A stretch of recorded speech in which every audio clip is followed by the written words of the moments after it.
très intéressant. Est-ce qu'il y a l'un d'entre vous qui avait, envie d'aborder un sujet en particulier ou, est-ce que vous êtes montés juste pour discuter et surfer sur la vague? Je voulais juste. Je suis monté par rapport à Sophie Robert pour les informations. Tu as toutes les informations. Donc en gros, avant ça, tout paraît qu'Épicurieuse. Parce que je suis arrivé en même temps et puis je l'ai écouté. Tout paraît qu'Épicurieuse. Et par rapport à trouver son documentaire et puis ses vidéos, elle a la chaîne Dragon Bleu TV sur YouTube. Voilà. Merci. C'est ce que j'avais noté. J'avais noté Dragon Bleu. Par contre, il y a vraiment beaucoup de bruit autour de toi. Tu fais la vaisselle? Non, je cuisine. Ah, ok. Bah écoute, C'est pour ça. Je voulais que tu aies l'information, donc c'est pour ça que je suis monté. Mais c'est vrai que là, c'est bruyant et on va pas pouvoir discuter beaucoup. Je voulais te passer l'info. Et puis tout paraît qu'Épicurieuse, elle a été exceptionnelle sur la psychanalyse. Puis il y a 3 ans, elle a sorti son docu sur la transidentité. J'étais pas à fond, mais je la connaissais de la psychanalyse, donc j'ai entendu qu'elle a été pris dans la shitstorm, etc. Et j'avais pas fait ma propre opinion là-dessus. Et je sais qu'effectivement, il y a 3 ans, ça a éclaté, et puis voilà.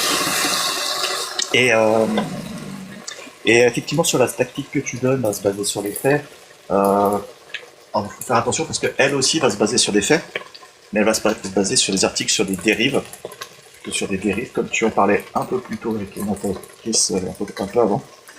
C'est qu'effectivement, il peut y avoir des mauvaises prises en charge, des gens peut-être forcenés sur l'idée de ce qu'il faut faire, comment il faut traiter, et qu'elle va se focaliser sur ces points de dérive pour faire son argumentation, je pense.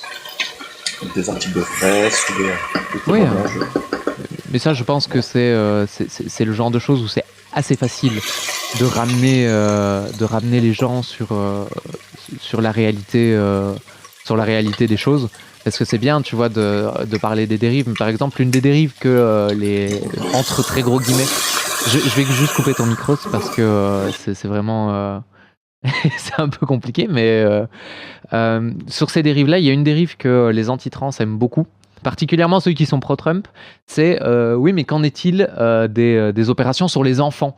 Oui, effectivement, si ça existait, ce serait un énorme problème qu'il faudrait prendre à bras-le-corps.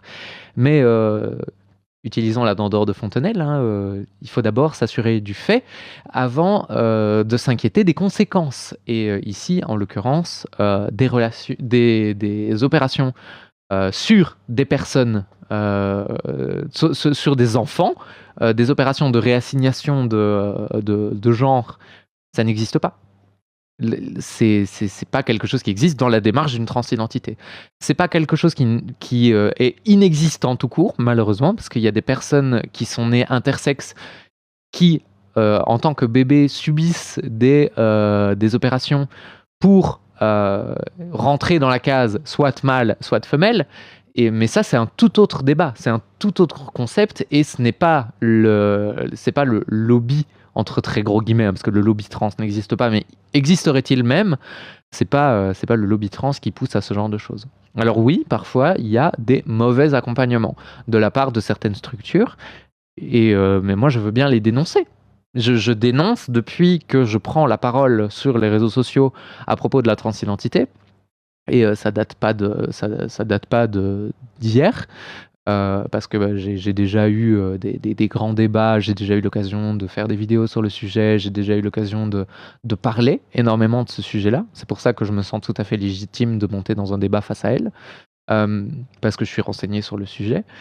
Je dénonce ces dérives-là. Je dis toujours à toutes les personnes que j'ai pu accompagner dans leur transition ou même dans leur découverte d'eux-mêmes, parce qu'il y a des gens qui sont venus me trouver en disant « je pense être une personne trans », ce à quoi j'aurais répondu « bah écoute, on va discuter ensemble, on va décortiquer les choses, savoir ce que tu ressens, ce que tu vis, comment tu te sens, est-ce que c'est vraiment une dysphorie de genre, comment prendre les choses en main ?»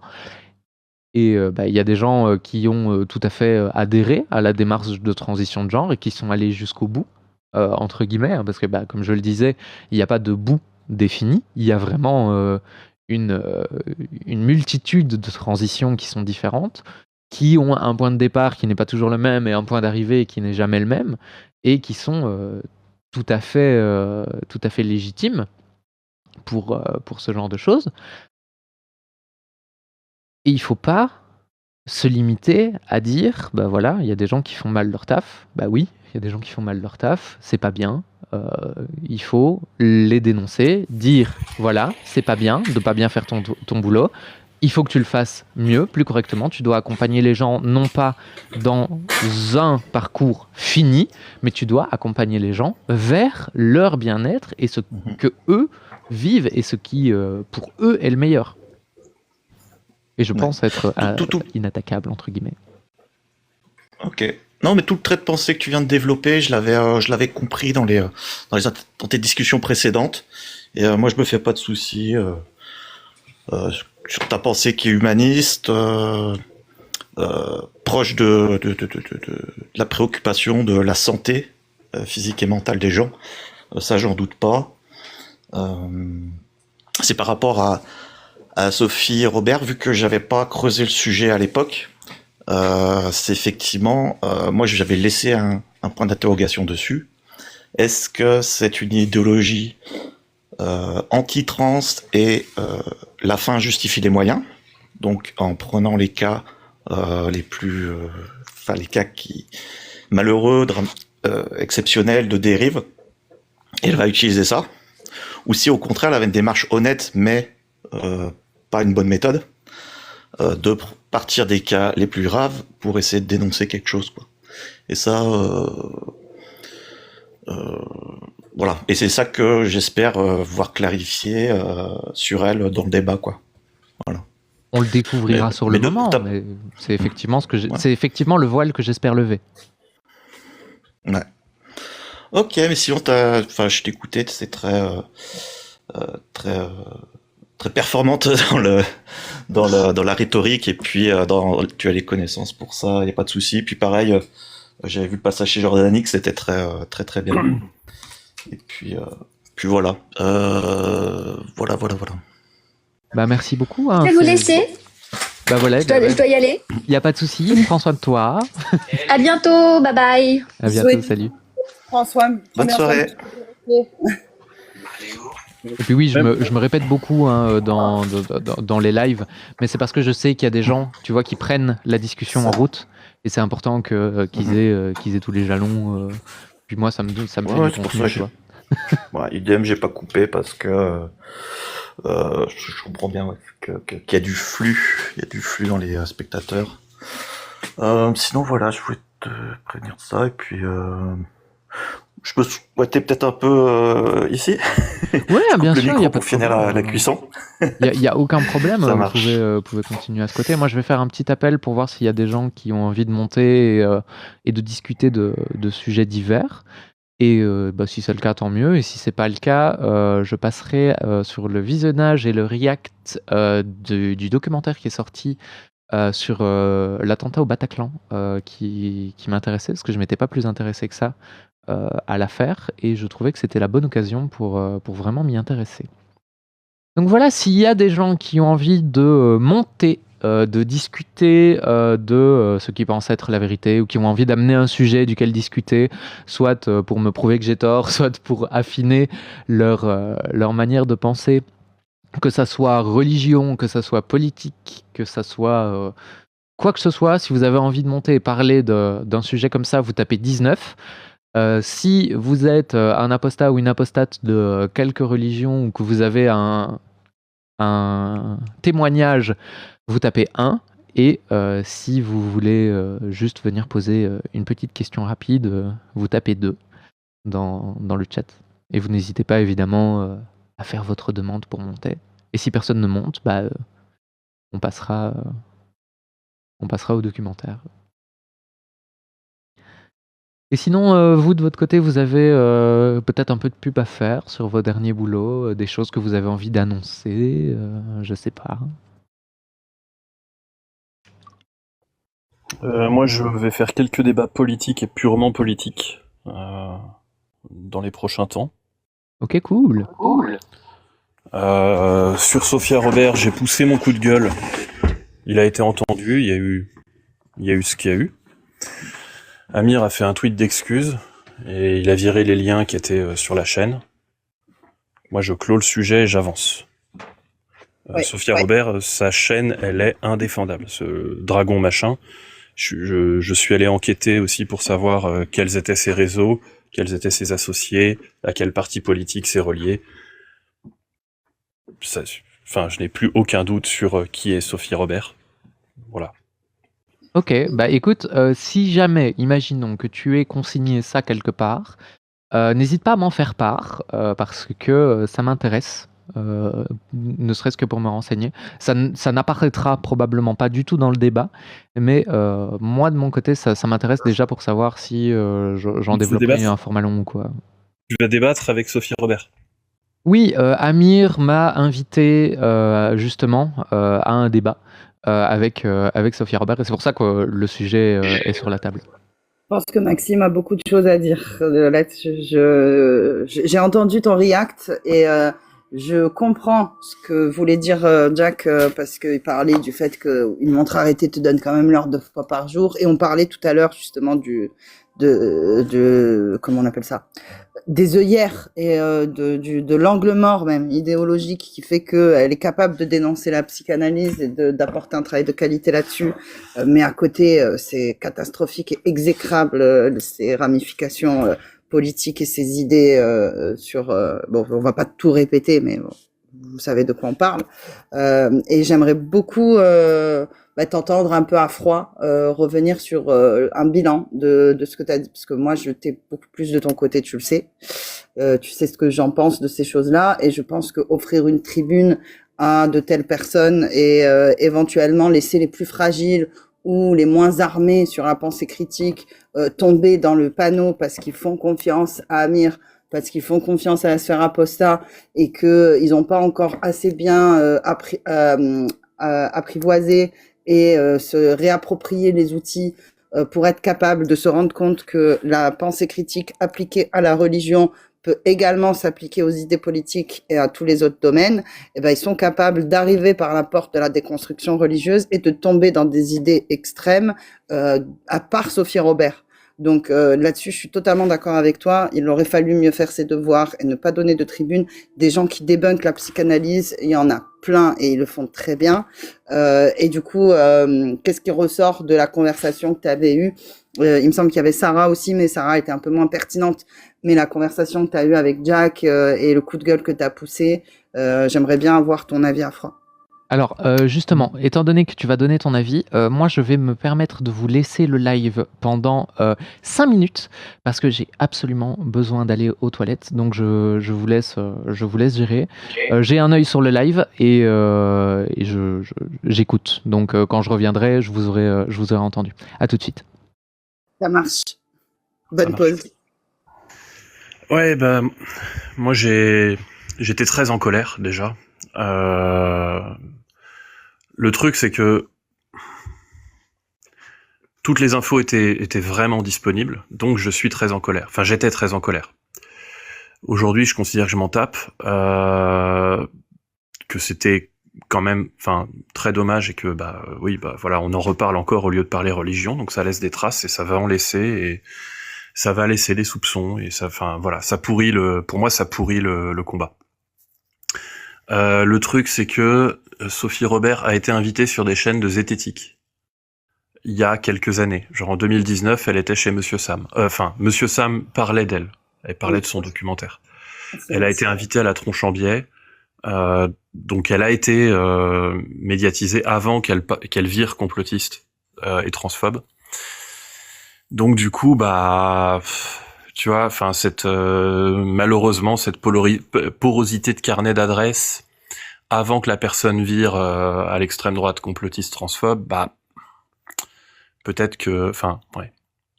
Oui, bon. Mais si tu veux, Maxime, le temps n'est pas le même. Quand on a un Monsieur Sam qui l'invite avant les polémiques, la Tronche en Biais qui l'invite avant les polémiques et tous les outils, et en plus là c'est coup sur coup.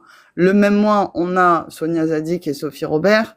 Sonia Zadig qui vient pourrir le travail qu'on fait en insérant sa pseudoscience, et maintenant Sophie Robert qui vient pourrir en débunkant une pseudoscience pour amener des idées politiques exécrables, sachant qu'en plus, c'est pas à toi que je vais l'apprendre, ce combat qu'on a vis-à-vis de la récupération d'extrême droite, il est assez intense. C'est vraiment le pire move, quoi. Exactement, et c'est pour ça que j'étais très en colère. Sonia Zadig, c'est pareil, hein, les infos étaient disponibles. Elle a nettoyé son Twitter entre hier soir et ce matin. C'est pas non plus quelqu'un... C'est une chose d'avoir... C'est un peu plus difficile de faire ses devoirs quand c'est des tweets problématiques que quand tu as tout un corpus de vidéos sur sa chaîne disponible et avéré. Tu vois ce que je veux dire? Dans le cas de Sophie Robert, le problème est beaucoup plus gros. À la limite, Sonia Zadig, je peux entendre l'argument d'elle nous l'a fait à l'envers. Mais Sophie Robert, c'est un grand souci. Pour moi, ce qu'on m'a dit et qui a été, qui a l'air d'être, bon, je sais pas, mais si t'as un zététicien qui te donne ce contact-là, il est possible que tu vérifies pas parce que tu fais confiance à ce zététicien. C'est possible. Maintenant, le truc, c'est que leurs deux Twitter étaient très problématiques, et Sonia Zadig aussi, si tu la cherches sur Google, c'est pas, enfin, si tu la cherches sur Google, selon tes opinions politiques, tu vas la considérer problématique ou non, mais disons que c'est pas la bonne personne pour faire ce travail, de toute façon. Oui. Et puis à la limite, Sonia Zadig, le problème politique, il est ce que je te disais, il est un petit peu plus sous-jacent. Et non, pour le coup, tu vois, enfin, Sonia Zadig, c'est quelqu'un avec qui tu peux faire un bullying. En tout cas, de ce que Twitter et de ce que Google laisse transparaître. Mais pour moi, on peut pas lui faire un travail sur les religions. Totalement, mais oui, je veux bien, c'est clair. Mais le problème de Sonia Zadig, c'est-à-dire que au centre de la problématique religieuse, elle va mettre de la pseudoscience, un petit peu moins de politique, mais par contre, Sophie Robert, c'est le problème politique qui est au centre. Donc à la limite, il est aussi politique. Oui. Parce que, en fait, à partir du moment où tu déformes des témoignages, où tu mens sur des témoignages pour faire passer les musulmans et la Oumma enfin, non, ce qu'elle a fait est vraiment quelque chose qui est à la limite du racisme. Je suis désolé de le dire, mais c'est pas bon du tout. Tu vois, quand il y a des gens qui ne parlent pas de leur maman ou qui présentent des relations normales avec leurs parents, mais que dans le texte, leur témoignage fait passer leur maman pour des monstres et qu'il n'y a aucune... Tu vois, c'est un peu comme... Mais tu vois, là, j'y vois plus les stigmates d'une pensée lacanienne que les stigmates d'une pensée politique. Ouais, mais ça, c'est parce que t'as pas regardé ses autres livres ni son Google. C'est quelqu'un qui est dans une forme de guerre civilisationnelle. Après, vous avez parlé de beaucoup de choses, hein. Ça va être difficile pour moi de revenir sur tout, surtout que je n'étais pas dans les dispositions pour prendre des notes. Mais j'ai trouvé votre échange très intéressant, notamment lorsque vous avez parlé de récupération politique. Parce que moi, je pense, sincèrement, hein, d'ailleurs, je pense que je suis un petit peu, entre guillemets, dans la même team que Jack. Je pense qu'on a une démarche en tant que personne qui promeuvent l'esprit critique qui est fondamentalement politique. Et ça fait partie des raisons pour lesquelles, pour moi, parler de politique, c'est quelque chose d'important parce qu'on doit toujours en revenir aux faits. Et il est important de ne pas laisser des gens, que ce soit, là vous avez parlé de Madame Robert ou de Madame Zadig, ne pas les laisser manipuler les faits. Et toujours revenir à ce qui a été observé et ce qui est observable. Et je pense que c'est plus important de faire ça. Et malheureusement, on aura toujours un discours qui sera repris par un camp politique, que ce soit l'extrême gauche, l'extrême droite, la gauche, la droite, le centre, je m'en fous. Le principal, c'est ce que j'ai toujours dit, et c'est un peu naïf de ma part, mais c'est ce que je pense profondément. Ce qui importe, c'est pas qui le dit, mais c'est le fond de l'idée. Si une idée est bonne parce qu'elle est basée sur des faits et qu'elle utilise correctement l'esprit critique et l'empirisme, pour ne pas dire la méthode scientifique parce que c'est plus compliqué que ça, je pense qu'il faut prendre les idées pour ce qu'elles sont vraiment et pas forcément d'où elles viennent. Tu vois ce que je veux dire? C'est pour ça que j'accepte ce débat, même si ça a l'air d'être une personnalité très controversée et que je m'associe pas du tout à elle, à ce qu'elle dit. Totalement, Diane. Moi, je suis totalement d'accord avec toi. C'est pas ça le souci. Je suis complètement d'accord avec le fait que la récupération, de toute façon, pour moi, je la vois pas comme étant de la récupération parce que si on récupère mes propos tels quels, pour moi, ce sont de bonnes idées à transmettre. Donc, au contraire, si on peut imprégner nos opposants politiques de bonnes idées qu'ils récupèrent de chez nous, tant mieux. Et la récupération effective, elle se fait en déformant nos propos ou en usant de conclusions tronquées avec certains de nos arguments. Ça, c'est pas le souci. Mais il y a une grande différence entre la démarche d'aller débattre avec un opposant politique, parce que là, pour le public, il est clair que tu viens défendre certaines idées, décortiquer des idées que chacun va exposer. Mais par contre, lui proposer de t'accompagner pour émettre une critique, il y a une espèce, quand tu es un tenant de l'esprit critique et que tu ramènes quelqu'un qui a des idées qui mettent l'esprit critique aux chiottes, et que tu l'utilises comme un allié parce qu'il va défendre un sujet avec toi, c'est jeter quelque part la partie de ton public qui sait le moins bien l'approprier et qui maîtrise le moins bien ses outils. Tu les jettes en pâture à cette personne parce que tu mets ce tampon de confiance. Tu vois ce que je veux dire? Moi, je suis pour débattre avec les gens de tous les bords, de toutes les idées. Je trouve ça débile de la part de ceux qui viennent nous dire oui, vous débattez avec l'extrême droite, vous leur donnez une tribune. Là-dessus, je suis totalement d'accord avec toi. Mais quand tu ramènes quelqu'un en tant qu'invité d'honneur pour débunker un truc, alors que lui-même, tu as tout un tas de choses à débunker chez lui et des choses graves et qui vont complètement à l'encontre de toutes les idées qu'on défend nous, là, c'est beaucoup plus problématique. En fait, il y a ça comme problème et il y a aussi, tu vois, il y a plusieurs choses. La récupération politique, déjà, il y a des gens qui arrivent très bien à dire et à exprimer clairement quelles sont leurs idées, quelles sont les valeurs qu'ils défendent et quelles sont les valeurs qu'ils ne défendent pas. Tu vois, sur la question du voile, par exemple, de l'interdiction du voile, il y a des gens qui se sont dissociés de beaucoup de programmes politiques. Il y a des gens, typiquement Jack, il va débattre partout et il va donner son point de vue très clairement. On sait ce qu'il pense, on sait on connaît sa vision de la société. On peut pas l'accuser de faire le jeu de l'extrême droite ou quoi parce qu'il met une frontière franche, ni de l'extrême gauche d'ailleurs. Parce qu'il met une frontière franche, ces choses-là, j'en veux pas, ces choses-là sont contre les droits de l'homme, enfin, tu vois, il présente tout ça. Il a une vision de la démocratie qui est très claire.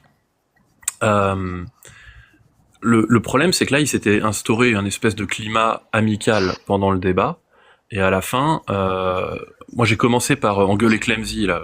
Il n'y a pas ce replay-là sur YouTube, mais j'ai commencé par engueuler Clemzy en lui demandant si le déshonneur par association c'était quelque chose de valable dans certaines limites en politique, et pour lui montrer que tenter de défendre quelqu'un pour faire en sorte que la conversation reste amicale, ce n'était pas ok.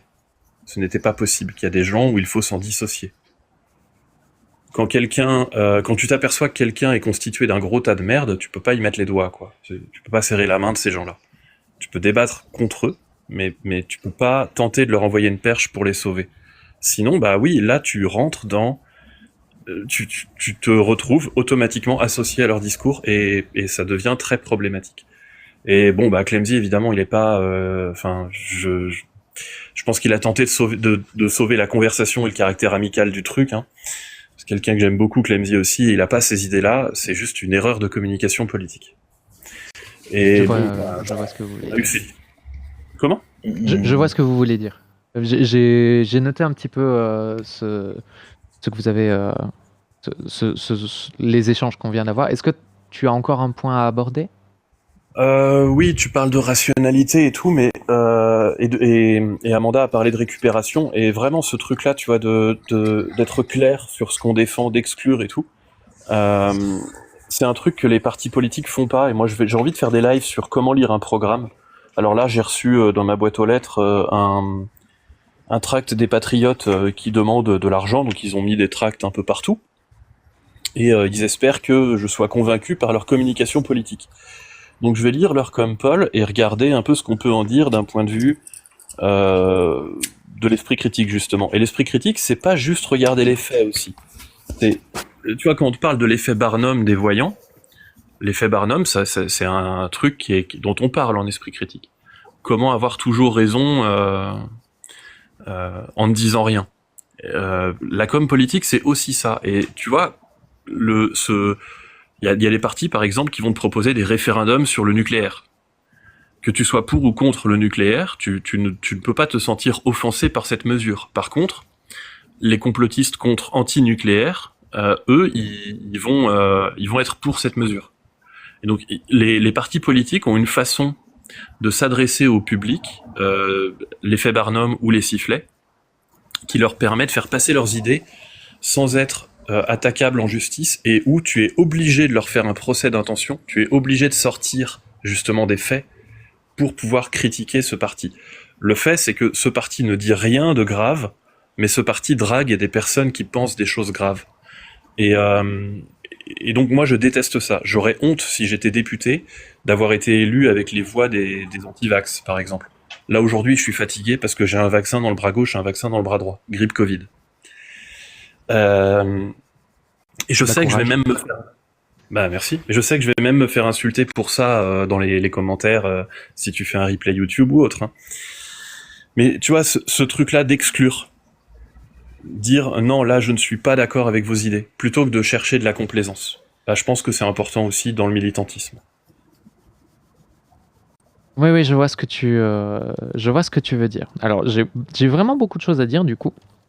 Je vais reprendre dans l'ordre chronologique, je suis désolé, mais je vais essayer à chaque fois de remettre un peu dans le contexte.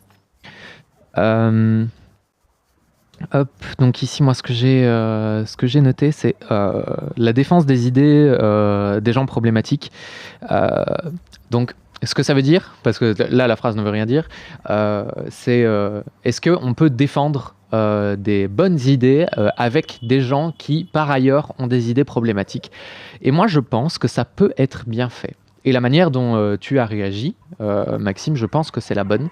Venir signaler à la personne qui s'est associée à quelqu'un qui a, par ailleurs, des idées problématiques, est une très bonne chose. Ce qui serait génial dans un monde parfait, ce serait de faire un petit disclaimer en disant, bah voilà, les arguments que cette personne donne sur cette idée sont excellents, cependant, elle peut avoir des prises de position sur d'autres sujets avec lesquels je ne suis pas d'accord. Ce qui permettrait un petit peu de brûler l'idole en amont, et malheureusement, l'être humain fonctionne comme ça. On a beau répéter à tout le monde tout le temps, brûlez vos idoles, ne faites pas confiance aux gens parce qu'ils ont une bonne bouille, ne faites pas confiance aux gens parce qu'ils s'associent entre eux, c'est pas parce... Moi, je suis un petit peu comme Amir, dans le sens où je sais très très bien que je suis tout à fait capable de faire exactement ce qu'il a fait, en tout cas de ce que vous m'en avez expliqué, c'est-à-dire de m'associer avec quelqu'un qui a des prises de parole catastrophiques sur des sujets bien précis, mais voir en cette personne un très bon critique, par exemple de la psychanalyse ou des religions ou quoi que ce soit. Donc je me mets complètement à la place d'Amir, sans pour autant défendre ce qu'il a fait, ça j'y viendrai après. Parce que pour moi, je pense qu'il est important, notamment nous, c'est de notre responsabilité à nous, créateurs de contenu, de mettre en garde notre audience sur le fait que c'est pas parce qu'on s'associe avec quelqu'un qu'il faut lui faire confiance sur tous les sujets. C'est pas parce que je suis en live avec Amir ou que je suis en live avec Casus ou que je suis en live avec Agno ou que je suis en live avec Borchkak ou avec qui que ce soit ou même avec vous que on partage les mêmes idées politiques ou les mêmes idées tout court. Il y a probablement des choses sur lesquelles on n'est pas d'accord et c'est pas grave. Mais c'est important de le rappeler à l'audience, que c'est pas parce qu'on est ensemble en live qu'on est amis et qu'on partage les mêmes valeurs. Et c'est pas parce que vous êtes sur mon live que vous partagez les mêmes valeurs que moi, que vous soyez spectateur ou participant. Et je pense que c'est pas... Moi, en tout cas, j'aimerais vivre dans un monde dans lequel c'est pas nécessaire J'ai mal tourné ma phrase. J'aimerais vivre dans un monde dans lequel il ne serait pas problématique, dans le sens humain, de signaler ça en début de live ou en début de vidéo, en disant bon bah voilà, je fais ce live ou je fais cette vidéo avec telle personne et je ne suis pas forcément d'accord sur toutes ces prises de parole, etc., en général, sans pour autant te griller dans le milieu. Mais je suis une idéaliste profonde et je sais que c'est pas du tout possible d'en arriver là. Ensuite, le deuxième sujet que j'ai noté, c'est le climat amical pendant le débat. Je pense qu'effectivement, il n'est pas OK de défendre les positions de quelqu'un qui sont catastrophiques pour garder une bonne ambiance dans un débat. Mais je pense que s'il y a une bonne ambiance dans un débat sur un sujet donné, si on prend en compte le paragraphe que je viens de faire juste avant, il n'est pas nécessaire non plus d'amener la personne qui est en face de nous sur un terrain qui créerait une engueulade ou une tension, surtout si on parle d'un sujet qui est très important. Parce que comme tu le dis très bien, pendant qu'on parle de tout ça, on ne parle pas de religion. Mais je pense que c'est tout de même important comme sujet. C'est la question de la confiance qu'on place, que ça soit dans des influenceurs, que ça soit dans les partis politiques, que ça soit dans nos proches. Cette confiance doit être la plus rationnelle possible. Malheureusement, nous sommes des grands singes et en tant que grands singes, on ne peut pas s'empêcher de faire confiance aux gens parce qu'ils nous inspirent confiance. Et donc, il faudrait essayer de ne faire confiance aux gens que quand on a vérifié que ce qu'ils disent est basé sur des faits, que quand on a vérifié que ce qu'ils disent est cohérent avec nos valeurs, que ce qu'ils disent est cohérent avec leurs valeurs aussi. Bref, essayer d'amener l'esprit critique au-delà, effectivement, comme le soulignait très bien Amanda, au-delà des sujets qu'on a l'habitude de traiter. Et c'est pour ça que moi, de mon côté, j'essaye d'amener l'esprit critique à un peu tout et que je prends les sujets tels qu'ils viennent et que je me spécialise pas ou que je me focalise pas, que ça soit sur l'islam, sur le catholicisme, sur quoi que ce soit. Je prends les choses telles qu'elles viennent parce que je pense que j'ai une méthode solide et qu'elle peut s'adapter à peu près tout. Après, j'essaye de rester la plus humaine et la plus magnanime possible. C'est pas parce que j'estime avoir une méthode solide que j'estime avoir raison à chaque fois. Je peux me tromper, je me trompe tous les jours, je me trompe tout le temps. Et j'adore ça parce qu'à chaque fois que je me trompe, j'apprends quelque chose. Et du coup, tu as parlé de déshonneur par association. Le déshonneur par association, pour moi, il est tout autant problématique que l'honneur par association. Et ça découle un petit peu de ce que je viens de dire. Dans le sens où, si tu remets en question les gens parce qu'ils sont ensemble, parce que tu pourrais avoir confiance en telle personne sur toutes ces prises de parole, parce que tu as eu confiance en une autre personne et qu'ils ont eu une prise de parole amicale ensemble, il faudrait pouvoir faire la même chose dans l'autre sens. C'est pas parce que quelqu'un a des idées catastrophiques et horribles sur un sujet que forcément tout ce qu'il va dire va être nul et donc que tous les contenus sur lesquels il va apparaître va forcément être nul. Encore une fois, je pense qu'il faut revenir à la base, c'est-à-dire à la critique de l'idée en tant que telle et du coup à la distribution de l'esprit critique en général et à l'application de l'esprit critique à toute chose. Je sais que en tout cas, j'ai cru comprendre qu'on était d'accord sur le concept, mais je préfère le verbaliser pour être sûr que ça soit bien carré. Je vous rassure, j'ai presque fini. Il me reste encore 2 points à aborder. Pour ce qui est de limiter la récupération, comme tu as pris l'exemple de Jack, effectivement, faire savoir ce qu'on pense sur des sujets polémiques, je pense que c'est nécessaire. Surtout nous, en tant que personnes qui prenons parole, qui prenons la parole sur des sujets précis, parce que tout le monde, on n'a pas un temps infini, donc on ne peut pas aborder tous les sujets et on ne peut pas donner notre avis sur tout le temps. Mais par contre, quand il y a un sujet polémique, prendre la parole sur ce sujet polémique et dire bon bah voilà, moi je suis pas d'accord parce que, sans pour autant attiser un climat de méfiance ou un climat de méfiance encore, si c'est que de la méfiance pour de l'esprit critique, pourquoi pas, mais si c'est de la méfiance pour de la méfiance, je suis pas forcément pour.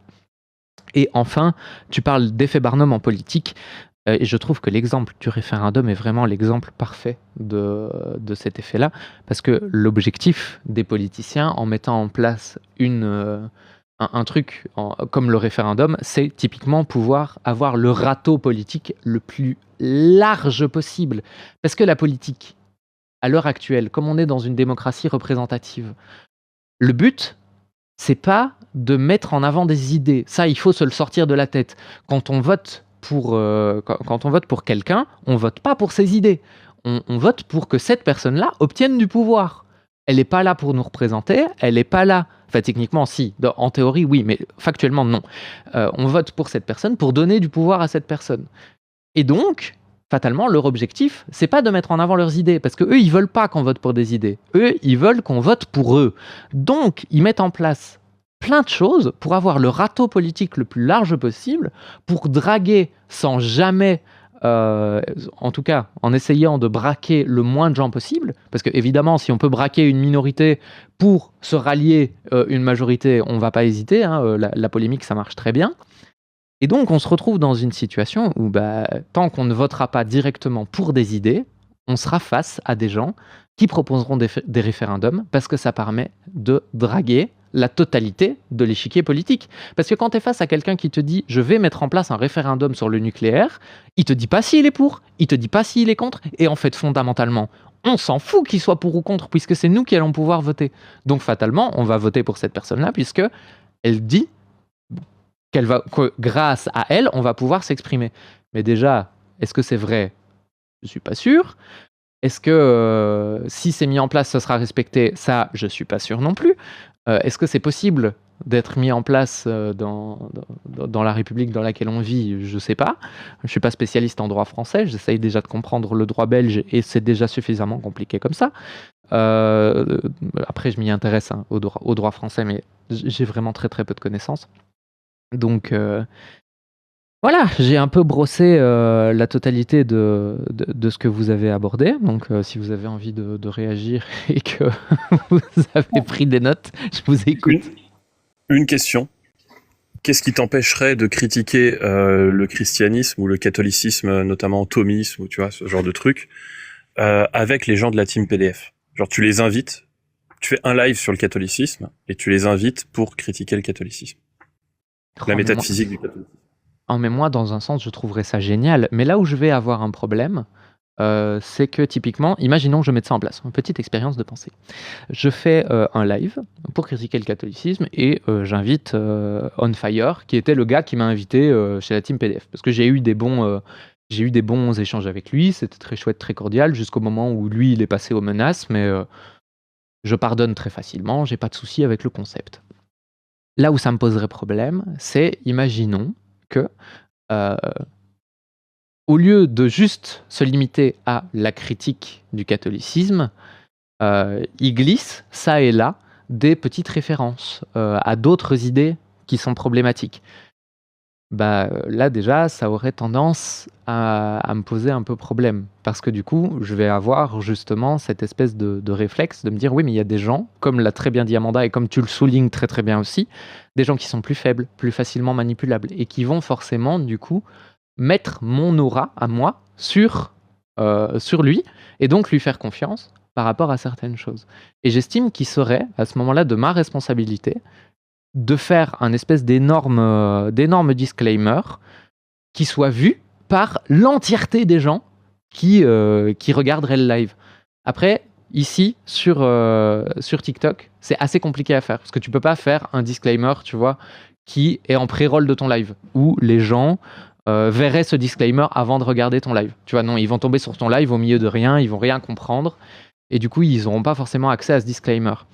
Ce qui, pour moi, est quand même le plus important. Parce qu'on se retrouve dans une situation où je ne voudrais pas que ce live puisse être utilisé comme argument d'autorité. Et donc, j'estime qu'il serait de ma responsabilité, soit de ne pas m'associer aux gens de la team PDF parce que j'estime que je ne suis pas capable de mettre en place suffisamment vite ou suffisamment efficacement des mesures pour essayer de protéger le plus grand nombre, j'ai fait mon maximum pour tout mettre en place, j'ai suffisamment confiance en ma communauté pour me dire qu'ils vont écouter quand je leur dirai c'est pas parce que je fais un live avec quelqu'un que je suis d'accord avec ses idées et qu'ils l'auront bien en tête en regardant le live, et à ce moment-là, let's go, j'ai rien qui m'en empêche, tu vois. Ok, ça je suis pas d'accord. Et je suis très curieuse de savoir pourquoi. J'ai l'impression qu'en plus t'as pas de limite sur ce critère, parce que tu vois, imagine si le sujet est un peu plus grave, genre tu te balades sur TikTok, tu swipes, tu tombes sur un live ouvertement raciste. Et du coup tu notes ce truc-là et tu continues de swiper, et le lendemain tu swipes, tu tombes sur le même live, mais cette fois-ci ils parlent d'islam. Et ils sont dans une critique des textes, et ils sont coincés, et toi t'as l'argument. Est-ce que tu montes ? Alors là, non seulement je monte, mais en plus je trouve un moyen, je me démerde pour réussir à mettre en place un sujet, parce que je suis pas mauvaise oratrice, donc je sais que j'en ai les capacités, donc je viens les débloquer, et en les débloquant, je commence à glisser, ça et là, des petites phrases du genre faut pas confondre croyance et croyant, il faut bien dissocier les textes de l'islam et les musulmans, et je commence justement à essayer, tu vois, d'adoucir leurs propos, et pour peut-être éventuellement créer chez l'audience, j'espère, un déclic, et chez eux, éventuellement, peut-être un déclic aussi. Mais je pense que ça serait justement une bonne chose de ne pas m'interdire de monter, sachant que j'aurais peut-être un levier intéressant à utiliser. Tu vois ce que je veux dire ? Oui, mais je suis pas d'accord. Ah, mais je peux comprendre, hein. Il y a pas de problème avec ça. J'estime pas avoir raison, j'ai ma méthode, et si t'es pas d'accord, en fait, moi, je suis très curieuse de savoir pourquoi t'es pas d'accord, parce que j'aimerais vraiment comprendre. Parce que j'aurais l'impression de m'allier avec des personnes qui ont des idées que je déteste. J'aurais l'impression de leur apporter du crédit. Et je sais que c'est comme ça que ce serait perçu. Ok, d'accord. Ouais, je comprends un peu mieux. Moi, j'ai pas forcément ces clés-là dans ma manière d'aborder le problème. Parce que moi, déjà, j'ai tendance à être un peu focalisé sur le moment présent, ce qui fait que je suis une nana vulgaire, je suis une nana très nature. J'ai tendance à dire ce que je pense sans filtre, parce que si ça vient comme ça, c'est que ça doit sortir comme ça. Et du coup, oui, moi, j'aurais pas tendance à me dire oui, ça va être perçu comme ça, du coup, j'ai pas envie qu'on puisse me prêter ces intentions-là. Non, moi, je fais des trucs, je fais des conneries, puis on me regarde, on fait oui, mais t'es au courant que t'as fait passer ça comme message. Je regarde, je fais non, je me suis pas rendu compte. Mais ça m'empêchera pas, tu vois, par exemple, si ça m'est reproché, de prendre position et de dire voilà, j'ai fait ça pour ça, je ne me rendais pas compte, mais j'espère avoir apporté à ces gens-là que je considère être des ennemis idéologiques sur le point du racisme, plus de clés pour qu'ils arrivent à mieux comprendre que croyance et croyance sont deux choses différentes, à bien dissocier, et j'espère avoir planté des graines dans leur tête afin qu'ils puissent un jour se rendre compte que le racisme n'est pas la solution, tu vois. Mais ça, c'est ma manière de penser. J'aimerais bien rallier un peu vos deux propos parce que déjà, pour commencer, tout à l'heure, tu avais dit un truc quand tu as résumé l'échange que j'avais eu avec Maxime pour nous répondre. Tu as parlé de personnes problématiques et de plus en plus, j'en reviens. Je pense qu'il n'y a pas de personnes problématiques, il y a des idées problématiques, en ce sens que, et on l'a déjà dit et répété, quelqu'un peut avoir un angle mort sur certains points et être pertinent sur d'autres points, et c'est une bonne chose, parce que quand la personne, on sait qu'elle est capable d'être pertinente sur certains points, je suis pas pour laisser les gens et les abandonner à leurs idées. On le sait déjà quand on parle de religion, le croyant est souvent meilleur que son dogme parce que il va l'idéaliser, il va le fantasmer, fantasmer, il va projeter ses propres valeurs dedans sans le connaître réellement, ou même si dans la minorité qui connaît parfaitement ces textes, ils vont s'arranger avec leur dissonance quelque part. Et du coup, ces brèches-là, elles sont nécessaires et il faut pas abandonner les gens à des idées qui ont imprégné leur corpus de connaissances en passant par le chemin de la fallacie. S'ils sont tombés dans le panneau de certains biais, de certains sophismes et qu'on peut le pointer du doigt et leur en parler, c'est une très bonne chose. Et c'est pour ça que je suis tiraillée entre vos deux propos, parce que, comme Diane, j'aurais tendance à dire que même quelqu'un qui serait mon adversaire idéologique, j'aimerais pouvoir parler avec lui de ce sur quoi on est d'accord et l'utiliser pour apaiser le dialogue et commencer à parler des sujets sur lesquels on n'est pas d'accord. Et puis en plus, on garde à l'esprit que les gens qu'on essaie de convaincre, c'est les gens qui nous écoutent plus que la personne avec qui on discute. Donc j'ai tout à gagner à essayer de défendre ces idées-là. Mais d'un autre côté, le point que soulève Maxime et qui est très important, c'est que on doit pas non plus tomber dans l'idéalisme et dans et qu'on perde d'esprit la réalité et le matérialisme. Et effectivement, on doit se préoccuper de comment les choses vont être perçues et comment les choses vont être reçues si on ne veut pas déjà se fatiguer pour rien. Parce que si t'as beau avoir raison, mais si t'es pas capable de le faire comprendre, c'est très compliqué de transmettre quoi que ce soit. Donc c'est complètement improductif. Pour pas t'épuiser, parce que ça va t'amener aussi à désespérer d'avoir l'impression de donner des coups d'épée dans l'eau. Donc, il faut prendre conscience de cette réalité-là et l'intégrer à ta méthodologie pour pouvoir avoir le travail le plus efficace possible. Là, j'essaye d'être totalement pragmatique. Et du coup, oui, les gens ont une manière de percevoir. Quand on est en terrain, comme dans l'expérience de pensée qu'il a proposé, quand on est en terrain ennemi, on sait très bien que il va y avoir des gens beaucoup plus ancrés dans leur position, un public qui est déjà conquis à la cause, et des outils comme le fait de pouvoir te mute ou de t'exclure qui font que tu auras peut-être pas l'occasion de débunker leurs idées. Et du coup, il faut prendre tout ça en compte et essayer justement de trouver un moyen de ne pas, en essayant d'aller discuter avec des adversaires idéologiques pour pointer du doigt les problèmes, pour essayer d'ouvrir l'esprit des gens et faire quelque chose en fait qui est inverse et passer un peu pour le dindon de la farce. Oui, oui, tout à fait. Je trouve, déjà, avant tout, j'adore cet échange. Je trouve qu'il est... En tout cas, moi, il m'enrichit beaucoup, donc je tenais à vous remercier de prendre le temps de discuter de ce sujet-là avec moi. Donc, merci. Ensuite, on utilise un terme depuis tout à l'heure que j'ai repris par réflexe de langage, mais que je trouve important de détailler parce que je l'aime pas du tout, ce terme. C'est le terme problématique. Et je vais vous expliquer pourquoi je l'aime pas.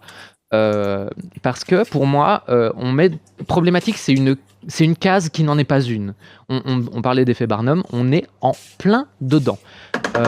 Parce que dire de quelqu'un ou d'une idée qu'elle est problématique, c'est une facilité mentale pour dire c'est un méchant. C'est un peu comme les gens qui disent facho ou comme les gens qui disent gauchias, tu vois. C'est pas bien parce que c'est mal.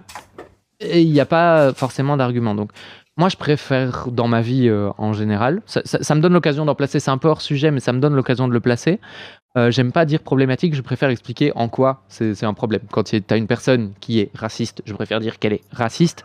Quand tu as une personne qui a des comportements d'agresseur S, je préfère dire qu'elle a des comportements d'agresseur S. Enfin, voilà. Quand une personne adore le petit moustachu, je préfère dire que c'est un nachos. Enfin, tu vois, essayer vraiment de mettre le bon mot sur le comportement tout de suite, histoire de ne pas me retrouver coincé dans ce côté je parle d'une personne qui est entre guillemets problématique et je sais même pas pourquoi. Donc ça, c'est le premier point, mais qui est le moins important. Ensuite, la raison pour laquelle j'apprécie vraiment cet échange, c'est parce que on a beau avoir deux visions complètement différentes, Maxime et moi, on est tous les deux dans une forme d'action. On essaye de faire quelque chose. Et moi, de mon côté, je préfère, et c'est un choix qui est personnel, ne pas prendre en compte qu'est-ce qu'on pensera du fait, en espérant plutôt qu'on pense ok, elle a dit ça, voilà ce qu'il faut qu'on en pense.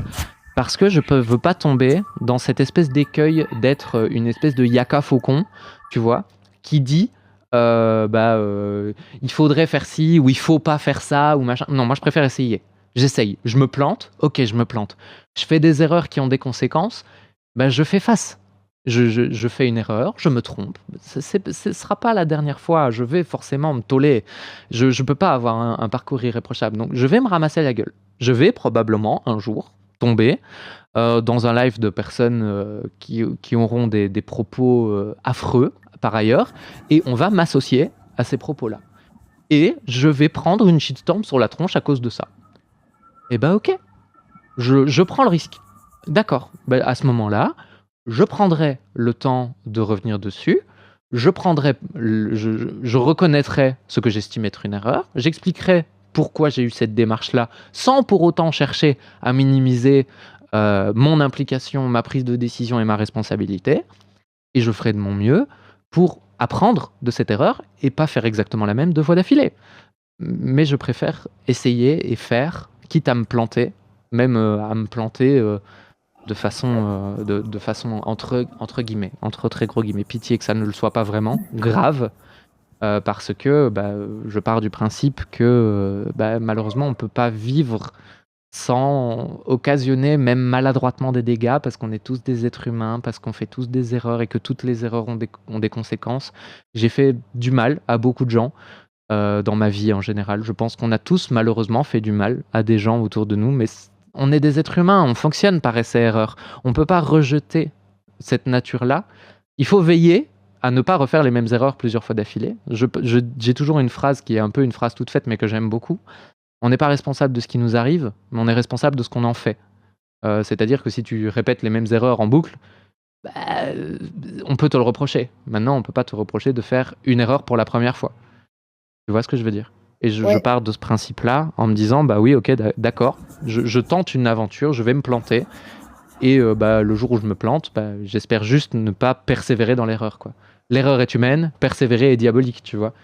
Mais là, tu vois, tu parles du pan des conséquences que tu peux te prendre. Et moi aussi, je suis d'accord avec toi. Ces conséquences-là, je suis totalement prête à les assumer. Et cette optique il faut toujours essayer de faire mieux demain que ce que tu as fait hier, c'est déjà ça l'essentiel. On est bien d'accord. Mais il n'y a pas que ce pan des conséquences. Il y a le pan aussi en prenant la parole, tu souhaites exercer un travail. Tu souhaites être efficace puisque tu vas te documenter, tu vas faire attention à tes propos, tu vas essayer d'avoir les arguments les plus solides possibles. Tout ça est au service du fait que tu veux avoir une expression et que cette expression soit audible et comprise. Et c'est un obstacle à cette productivité et c'est un obstacle méthodologique que de ne pas prendre en compte la perception et l'impact que vont avoir tes actes et tes prises de position et le choix des personnes avec qui tu vas échanger quand tu considères uniquement cette optique d'efficacité. Tu vois, moi je suis pour, oui, se tromper, assumer si on se prend une shitstorm, se justifier, il n'y a aucun souci, corriger, il n'y a aucun souci. Mais est-ce que si tu veux être efficace et efficient, tu dois pas déjà le considérer en amont plutôt que de le subir et de le corriger en aval?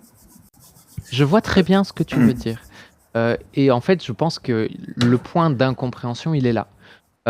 Moi, la raison pour laquelle je suis ici, devant tout le monde aujourd'hui, et la raison pour laquelle je fais tous ces débats, je monte avec les gens discuter, c'est plus une démarche personnelle. Je suis typiquement pas là pour faire un travail. C'est une conséquence heureuse, mais c'est pas ce que je cherche à maximiser. Moi, c'est un peu égoïste, mais ce que j'apprécie dans ces échanges qu'on a, c'est le fait que moi j'avance, moi j'évolue, j'apprends des choses, je découvre, je me renseigne, il y a un peu cette espèce d'exercice aussi, tu vois. Il y a un peu ce côté qui est un peu valorisant de dire je suis à la recherche du meilleur argument. C'est un peu ce côté petite plaie narcissique que j'essaye de combler, tu vois. J'essaye d'être irréprochable, mais je n'essaye pas d'être un modèle, je n'essaye pas d'avoir de l'impact. Si j'en ai, tant mieux, mais je ne cherche pas à maximiser ça. Ce que je cherche à maximiser, c'est l'impact que ça a sur mon évolution personnelle, parce que c'est la seule dont je suis vraiment responsable. Tu vois ce que je veux dire? Et le fait que je vois le monde avec cette prise de vue-là, qui est la prise de vue du, au fond, si je sursimplifie l'idée, je fais ça pour moi, donc les conséquences, je m'en fous, ce qui n'est pas ce que je pense exactement, mais si on sursimplifie, c'est ça l'idée. Je me retrouve du coup dans cette situation où, oui, ok, ce sera pas, je maximiserai pas l'impact que j'ai, mais étant donné que c'est pas la manière dont j'analyse ma performance, j'ai du mal à le faire rentrer en compte. Oui, donc, oui, si ta démarche, c'est que tu es plus là pour ton épanouissement, pour apprendre, pour t'exercer que pour transmettre et pas militer, mais tu vois, mais faire un travail de vulgarisation, peu importe. Effectivement, l'approche et la démarche, c'est pas pareil, et ça explique peut-être le clivage que vous avez aujourd'hui, Maxime et toi. Mais bon, d'un autre côté, tu as quand même des plateformes. Si tu vois, si tu te contentes pas de monter débattre et à l'instant T, tu as aussi une chaîne YouTube dans laquelle tu diffuses tes replays, et du coup, même si c'était pas ton intention première, est-ce que tu vas rechercher le plus, tu as aussi ce travail de vulgarisateur vis-à-vis des gens. Donc, est-ce que quand tu peux pas peut-être cloisonner, avoir deux pans et faire attention à ce qui va rester sur, parce qu'en plus Internet n'oublie rien, tu vois. Et puis si quelque part il y a eu une démarche de vouloir t'enregistrer, de vouloir le montrer, peut-être que tu n'es pas là que pour ton épanouissement personnel, et peut-être que tu as aussi envie de transmettre aux gens. Et donc tu as peut-être aussi envie de transmettre efficacement. Tu vois ce que je veux dire? Je vois tout à fait ce que tu veux dire, et je pense que ça fait partie de mon cheminement. Je suis pas encore tout à fait fixé. Je suis, comme je te dis, je suis en apprentissage. Je fais les choses parce que pour le moment, je les apprécie. Si j'inspire des gens, c'est tant mieux. Effectivement. Maintenant, est-ce que j'ai envie de me prendre la tête à savoir si je veux maximiser ça ou pas, tu vois? Enfin, c'est des questions très complexes auxquelles, pour le moment, j'ai pas de réponse. Mais j'imagine que ça viendra, tu vois. C'est pour ça que je dis que l'échange ici est enrichissant, parce que comme vous avez une vision différente de la mienne, vous me mettez un peu en face de mes propres contradictions, et c'est cool, j'aime bien. Mais dans une démarche personnelle, je comprends, je suis d'accord. Oui, d'ailleurs, merci Maxime. De toute façon, c'est à chaque fois qu'on discute, il m'apprend beaucoup et c'est toujours un plaisir. Et Diane aussi, c'est super. T'as instauré. Déjà, le sujet il est très intéressant et j'aime beaucoup ton fonctionnement, et je passe un super moment et j'apprends beaucoup. Merci. Merci à toi. C'est complètement réciproque. Par exemple, il y a un espace sur France 2 qui est actuellement réservé aux croyants. Et je trouve que c'est dommage. Et ce serait bien d'avoir un débat athée contre croyants sur France 2 à l'heure de la messe. Ce serait incroyablement cool. Ouais. Et de la même façon, Affaire Mandax, il y a quelque temps, a réussi à se faire inviter sur Le Crayon. Il a vu l'abbé Raffray y passer, il leur a écrit en disant ce serait bien s'il y avait une contradiction. Et du coup, ils l'ont invité faire un débat. Et tu vois, le fait d'être invitable, pour moi, c'est quelque chose d'important. Alors, il se trouve que je ne suis pas une personnalité particulièrement invitable. Je suis quelqu'un de grossier. Bon, ce sera pas moi, mais tu vois. C'est pas forcément une mauvaise chose, tu vois. Il faut aussi savoir s'adapter à partir du moment où tu décides d'être invitable, tu vois. Il faut savoir aussi, entre guillemets, lisser ta parole. C'est aussi important. Mais je pense qu'on est de plus en plus dans un monde où les barrières se brisent. Et j'aime bien l'idée. Lisser sa parole, c'est faux. En fait, lisser sa parole, c'est pas bon, justement. C'est pas Attends, parce que je me suis mal exprimé. Quand je parle de lisser sa parole, je parle de lisser la forme, pas le fond. Tu vois? Lisser la manière dont tu vas dire les choses. Par exemple, tu vas pas dire à quelqu'un à la télé que c'est un fils de catin, même si tu le penses très sincèrement.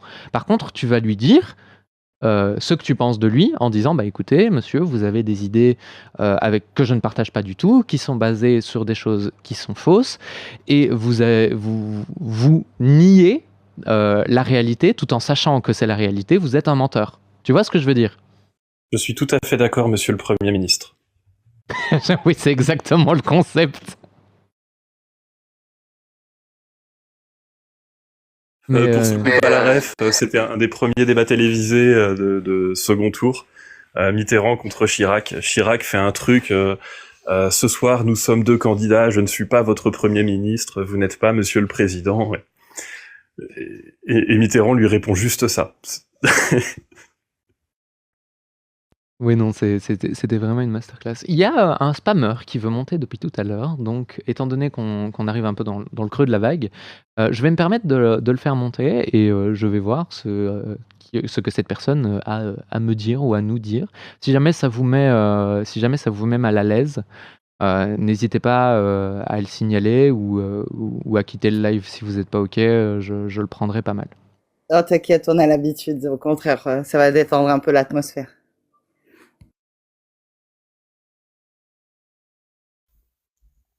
Bonsoir, merci de m'avoir fait monter. Bonsoir, avec plaisir. Est-ce que tu vas bien? Impeccable, c'est le week-end. J'avais une question pour Maxime et puis Amanda. Vous critiquez toujours l'islam. Bon, c'est votre droit. Pourquoi vous critiquez jamais le Talmud, qui sont les valeurs de l'Europe? Déclaration de la présidente de l'Europe, Leyen. Je vous écoute. Tu veux que je lise quel Talmud? Parce que moi j'ai cherché sur Amazon en fait pour en lire un et j'en ai pas vu de traduit en français donc. Ah bon?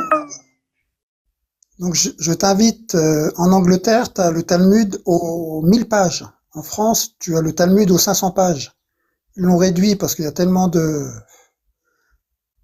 trucs graves dedans que, comme un exemple, je vais te donner, tu peux véler des animaux et des enfants des 3 ans et 1 jour. T'en penses quoi? Amanda, tu peux répondre parce que tu aimes bien parler de l'islam, mais le Talmud... Bah, c'est absolument abominable, mais de toute façon, le Talmud, quand on en parle, il est évident que, comme tous les écrits humains, plus tu remontes dans le temps et plus ils sont issus de l'ignorance. Et donc, forcément, le christianisme a des textes qui vont être pires que ceux de l'islam. Non, mais je te parle pas du christianisme, je te parle du Talmud. Ça, c'est en ce moment, c'est les valeurs de l'Europe. Ne me coupe pas la parole. C'est très grave, c'est les valeurs de l'Europe. Pourquoi t'en parles pas? Ne me coupe pas la parole, s'il te plaît. Ça devrait être la priorité. Je te réponds. Pourquoi tu me parles de christianisme? Je suis en train de chrétien tranquille. Merci. Je suis en train de classer antéchronologiquement. Donc l'islam, avant vient le christianisme et encore avant vient le Talmud. Donc bien sûr, le Talmud va contenir encore plus d'ignorance et donc de violence. Et c'est absolument abominable et il faut le critiquer. Et il y a d'excellents apostats. Tu critiques pas l'islam. Et il y a d'excellents apostafeuges qui le font très bien parce qu'ils connaissent. Non mais toi, je parle de toi, tu parles que d'islam. Moi, je suis née en Algérie. Donc c'est l'islam que je connais. Je t'ai pas demandé où t'étais né, je te dis pourquoi tu critiques pas le Talmud qui sont les valeurs de l'Europe. C'est très grave. S'il te plaît, DZ Guérilla, est-ce qu'on peut avoir une discussion sérieuse? C'est comme le programme Evars S aux enfants. On peut laisser parler les gens. C'est très très grave. Écoute, pourquoi vous n'en parlez pas? On peut parler avec toi, mais pour pouvoir parler avec toi, il faut que tu laisses parler les gens, il faut que tu les laisses finir une phrase. Amanda t'expliquait un truc. Laisse-la finir, tu vas voir, ça a du sens ce qu'elle dit. Elle me parle qu'elle est née en Algérie. Je te disais, les religions sont des écrits humains mythologiques. Et comme tous les écrits humains, le niveau de connaissance va avoir un impact sur le contenu. L'ignorance et la violence sont très souvent reliées. Donc l'islam qui a été écrit il y a 1400 ans va avoir un certain niveau de violence, le christianisme encore plus parce qu'il date de 2000 ans et le Talmud encore plus parce qu'il est encore plus ancien. Donc bien sûr que c'est très grave ce qui est écrit dedans, bien sûr qu'il faut le critiquer, mais pour bien le faire, il faut être connaisseur, il faut correctement documenté. Quand tu veux déconstruire un élément, et de toute façon, les arguments qu'on va utiliser pour l'islam sont transposables aux autres religions, sont transposables à plein de choses, puisque au final, on utilise des arguments de la pensée critique. Et il faut pouvoir les utiliser là-dessus. Et ce serait avec plaisir que si on avait des textes ou des éléments du Talmud avec du contexte, ce serait avec plaisir qu'on les déconstruirait. Mais oui, ma prise d'opposition, elle est claire. Je ne cautionne absolument pas ces textes, je les condamne, et ce serait avec plaisir qu'avec quelqu'un qui est connaisseur, je puisse les critiquer. Mais moi, je me concentre sur ce que je connais pour avoir une critique constructive, et ce que je connais, c'est l'islam, parce que je suis né dans un pays où l'islam est majoritaire. C'est tout. Ok, mais l'islam, c'est bon, je pense que t'en as assez parlé, t'as fait le tour. Et je peux te poser une question? C'est Ouais, ce que je allez-y. veux. Toi, tu es musulman, sunnite? Oh, je suis ce que je suis, religion par religion, ça me regarde, c'est privé. Bah, Pas besoin d'étaler, il y a assez de problèmes à s'occuper en France que de parler de sa religion par religion. Oui, mais du coup, tu viens, enfin, tu montes, tu montes sur le Bah, parce live, tu reproches à Amanda de pas répondre à ta question alors qu'elle prend juste le temps d'y répondre. Moi, la parce question qu'il que y a plus grave en France. moi, la question que je te pose ici, c'est est-ce que tu es musulman sunnite? Oui ou non? Je te dis, tout ce qui est religion, ça me regarde, c'est privé. Je te dis, il y a assez de problèmes en France. Les retraités font les poubelles, les Français crèvent de faim, Oui, mais je suis l'électricité hors de prix. je suis Et on nous d'accord. parle tous les jours, d'islam. Le Talmud, c'est les valeurs de l'Europe, ça a été dit par la présidente de l'Europe. Bon, si tu veux, je peux faire un petit mot là-dessus, comme ça on peut changer de sujet après. Le programme Evars aux enfants. Étant donné qu'il y a des retraités qui font des poubelles, personne n'en parle. Il n'y a aucun Je apostat propose- qui parle du programme Evars aux enfants. je propose qu'on fasse des poubelles plus grandes. Ah, ça te fait rigoler?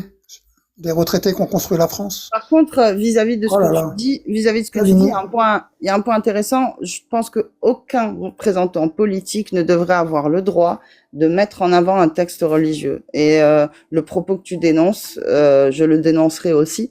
Et le programme Evars? Parce qu'il n'est pas normal. Le programme Evars aux Attends, enfants, 2 t'en penses minutes. quoi? Attends, Laisse- un j'ai sujet qu'une à la seule fois, bouche. s'il te plaît. J'ai qu'une seule bouche, je peux pas parler des deux sujets en même temps. Je suis obligée de parler dans un ordre. Comme tu as d'abord parlé de la présidente de l'Europe, je commence par là. Et après, je te réponds sur l'autre point. Tranquille, t'inquiète, on a le temps. Donc voilà, donc c'est absolument condamnable et aucun représentant politique ne devrait, dans des démocraties laïques, dire qu'on doit utiliser les valeurs d'une quelconque religion pour se calquer dessus. Et de toute façon, les préoccupations politiques et juridiques ne doivent pas être basées sur des arguments moraux. La morale ne fait pas la loi et la loi ne fait pas la morale. Donc c'est complètement hors de propos et c'est condamnable. Et le deuxième point, le programme Evars, je suis absolument désolée, mais ton propos il est empli d'ignorance parce que quand tu lis le contenu du programme, Ouais, je l'ai lu, hein. parce D'accord. que j'ai un enfant à l'école. Attends une seconde, Amanda, si tu permets. Puisque tu l'as lu, qu'est-ce que ça dit? Il y a une responsable de l'éducation qui est passée chez Sonia Mabrouk sur CNews qui dit qu'à 3 ans, les bisous avec les parents sont terminés et qu'à 3 ans, les filles peuvent se toucher. Et à 11 ans, on leur apprend l'apprentissage de la SODO. Ok, d'accord. Mais tu m'as dit. Allez voir sur CNews. Attends une seconde. Attends. Amanda, t'avais été d'accord avec ça? Attends, Non, mais chaque chose en son temps. Attendez, chaque chose en Tu me son dis temps. que je suis un menteur. Je t'ai posé une question. Excusez-moi, vas-y. Je t'ai posé une question qui était, tu as dit, j'ai lu le programme Evars. J'aimerais bien que tu me dises ce qui est écrit dedans, s'il te plaît. Bah, c'est ce que je viens de te dire. Non, Je viens tu de m'as te dit donner non. deux exemples. Non, ce que tu viens de dire, c'est il y a une dame sur CNews qui a dit que. Moi, je veux que tu me dises, dans le programme Evars, il est écrit que. Et là, je pourrais aller vérifier. Bon, je vais te donner un exemple concret. Vas-y. À J'ai Toulouse, mon ordi là, je suis prête à vérifier. Vas-y. tu tapes sur Google. À Toulouse, spectacle de drag queen sur des enfants de 3 ans. D'accord. Les Mais par- la question les que je enfants- t'ai Attends, posée. laisse-moi finir. Des enfants Non, mais traumatisés. non, je ne te laisse pas Les finir parce que parents tu es sont hors venus les sujet. chercher- Les parents sont venus les chercher en urgence. D'accord. Tu crois que c'est la place pour des enfants de 3 ans d'être traumatisés par des drag queens? Tu tape-le sur Google, là, Je vais- en live. Oh, Tu verras, je note ce que tu me dis. Je te jure que À Toulouse. je te promets que j'y reviens après. Mais je veux d'abord que tu répondes à ma question. Tu as dit que tu avais lu le programme Evars. J'aimerais que tu me dises un point qui est problématique selon toi et que je pourrais aller vérifier s'il est bel et bien dans le programme ou pas. Dans le programme EVASC débute dès la maternelle. Ça te pose un problème ou pas? Bah, ça dépend ce qui est écrit dedans. Et encore une fois, la question que je te pose, c'est quel est le point qui, selon toi, est problématique dedans? À 3 ans, on t'apprend à te toucher. Ça te va ou ça te va pas? À 7 ans, on t'apprend que tu peux changer de sexe. Pour ou contre? Pas de consentement des parents. Les Alors. parents se rebellent, ils placent les enfants. T'es pour ou t'es contre? Alors, écoute, on va prendre les choses une par une, parce que tu m'as parlé de plein de choses, je t'ai promis qu'on allait y revenir. Donc, premièrement, je vais demander à Amanda, puisque Amanda dit l'avoir lu, donc je te fais confiance, Amanda, j'espère que tu ne vas pas me dire n'importe quoi. Est-ce qu'il est écrit dans le programme, enfin, est-ce qu'on apprend dans ce programme aux enfants à comment se toucher? Non, pas du tout. Pas du tout. Il y a 3 volets. Ils vont pas le marquer, c'est sûr. Hein. Mais bon, c'est bien Ah, dit. d'accord. Donc, tu Donc, avoues que ce n'est pas écrit dans le Tu crois programme. quoi, toi? Ah, d'accord. Donc ce n'est pas écrit dans le programme. Donc maintenant qu'on a admis que tu nous avais dit que tu avais lu le programme, que tu nous as dit que c'était écrit, que on apprenait aux donc la dame enfants. qui est passée sur CNews, elle Ne raconte parle de la pas en merde. même temps que moi, s'il te travaille à plaît. l'éducation nationale. Moi j'essaye. Et ne parle pas en même temps Bah que moi, alors. s'il te plaît. Moi j'essaye de t'écouter. Je prends le temps de noter ce que tu dis pour y revenir. Donc j'aimerais que tu parles pas en même temps que moi. Je te promets que je te laisse le temps de t'exprimer. Donc, puisque tu nous as dit que tu avais lu le programme, que je t'ai demandé ce qui était écrit dedans, que tu nous as dit qu'il était écrit dedans que les enfants, qu'on apprenait aux enfants dès 3 ans à se toucher. Ce n'est pas écrit dans le programme. Qu'est-ce que je peux en déduire, moi? Bah, c'est camouflé. Oui, mais à ce moment-là, tu nous dis que c'est écrit dedans. Et puis, quand je te Ce qui compte, c'est la demande de réalité. citer, tu me dis pas. Je suis désolé, entre ce que tu vas marquer et ce qu'il se passe réellement, c'est 2 choses différentes. Oui, mais à ce D'accord. moment-là, tu peux pas Donc, tu t'en fous reprocher. de ce qui se passe réellement. Non, Toi, je tu m'en prends fous le pas. programme, tu lis le programme bêtement. Bon, bah non, le programme, ça va, il est bien, il est soft. Mais non. Il faut arrêter de délirer. Non, Il y a c'est même pas un ce autre que je truc, tu regardes, tu t'approches à Hanouna. Il y a une dame qui dit bien qu'en fin de compte, que des majeurs peuvent acheter des cadeaux à des mineurs. Oui, Ok? Donc ça, on appelle ça comment? de la générosité. Ah, ok. Ça Bah, marche. Écoute, tu dis, donc je vais reprendre, pas depuis le début, mais je vais reprendre. Donc tu nous as menti en disant que tu avais lu le programme, puisque quand on t'a demandé de citer quelque chose, tu as cité Il y quelque a chose 15 qui n'est pas pages. écrit. Le programme, je l'ai lu, mais ils vont pas dire exactement ce qu'ils vont faire réellement. Sois logique un peu. Oui, non, mais s'ils disent pas exactement ce qu'ils vont faire, on peut pas le reprocher au programme. À la limite, si tu veux, on peut le reprocher aux enseignants qui appliquent mal le programme, mais on peut pas le reprocher au programme en lui-même. Donc, c'est des enseignants qui... Toulouse, c'était une ville pilote pour le programme. Oui. C'était 1 an avant la mise en route. Donc, tu me dis que c'est des profs qui vont inviter des drag queens pour faire un spectacle satanique sur des enfants de 3 ans. C'est ça que tu me dis? Bah, il y a bien quelqu'un qui l'a organisé. Si c'est pas écrit dans le programme, D'après s'il toi, était... c'est qui t'a organisé? Attends, laisse-moi mettre mes idées en place. Si il était écrit dans le programme, il faut montrer aux enfants des spectacles sataniques de drag queen, bah le problème, ce serait le programme. Si c'est pas écrit dans le programme, le problème, c'est pas le programme. Donc il faut chercher ailleurs. Il y a bien quelqu'un qui a pris cette décision-là. Je ne sais pas qui. Si toi, Donc, tu ça vient estimes de que c'est une l'éducation. mauvaise... Si toi, tu Ça vient estimes de- que c'est une mauvaise chose, je peux le comprendre, on peut en discuter, C'est mais... l'éducation nationale. Bah, des enfants qui sont traumatisés, les parents sont venus les chercher en urgence. Des enfants pleurés. Oui, mais enfin, Donc, c'est pas choquant, mais Amanda, elle a lu le programme. C'est ce qui se passe dans les écoles. Elle connaît tout, elle. Mais imaginons que ce soit vrai. On montre un spectacle à des enfants qui les fait pleurer. Ça arrive. Ah bon? Est-ce que, sincèrement, est-ce qu'il faut interdire tout ce qui fait pleurer les enfants? Donc, voir des enfants de 3 ans être traumatisés et les parents sont venus les chercher en urgence, il faut continuer les spectacles sataniques. C'est pas la question que je te pose. La question que je te pose, parce que tu me dis, ça a traumatisé des enfants. C'est invérifiable. Parce que, si j'ai bien compris, ça s'est passé il n'y a pas longtemps. Donc, on ne peut pas vérifier encore maintenant si les enfants seront traumatisés à long terme. Par contre, la question que je peux te poser, puisque tu l'as dit, les enfants pleuraient, les parents sont venus les rechercher. Est-ce qu'il faut interdire tout ce qui fait pleurer un enfant? Il faut interdire les spectacles sataniques. C'est la cause. Cause, conséquence. Et ça a eu lieu il y a 1 an. D'accord. C'est quoi un spectacle satanique? Ce qui s'est passé, je sais pas, des trucs avec des drag queens, des enfants qui voient ça les a traumatisés. Tu tapes sur Google, ils en parlent très bien ce qui s'est réellement passé. Oui, mais tu m'as dit que tu ne savais pas. Tape-le en live, là. Tu viens de me dire.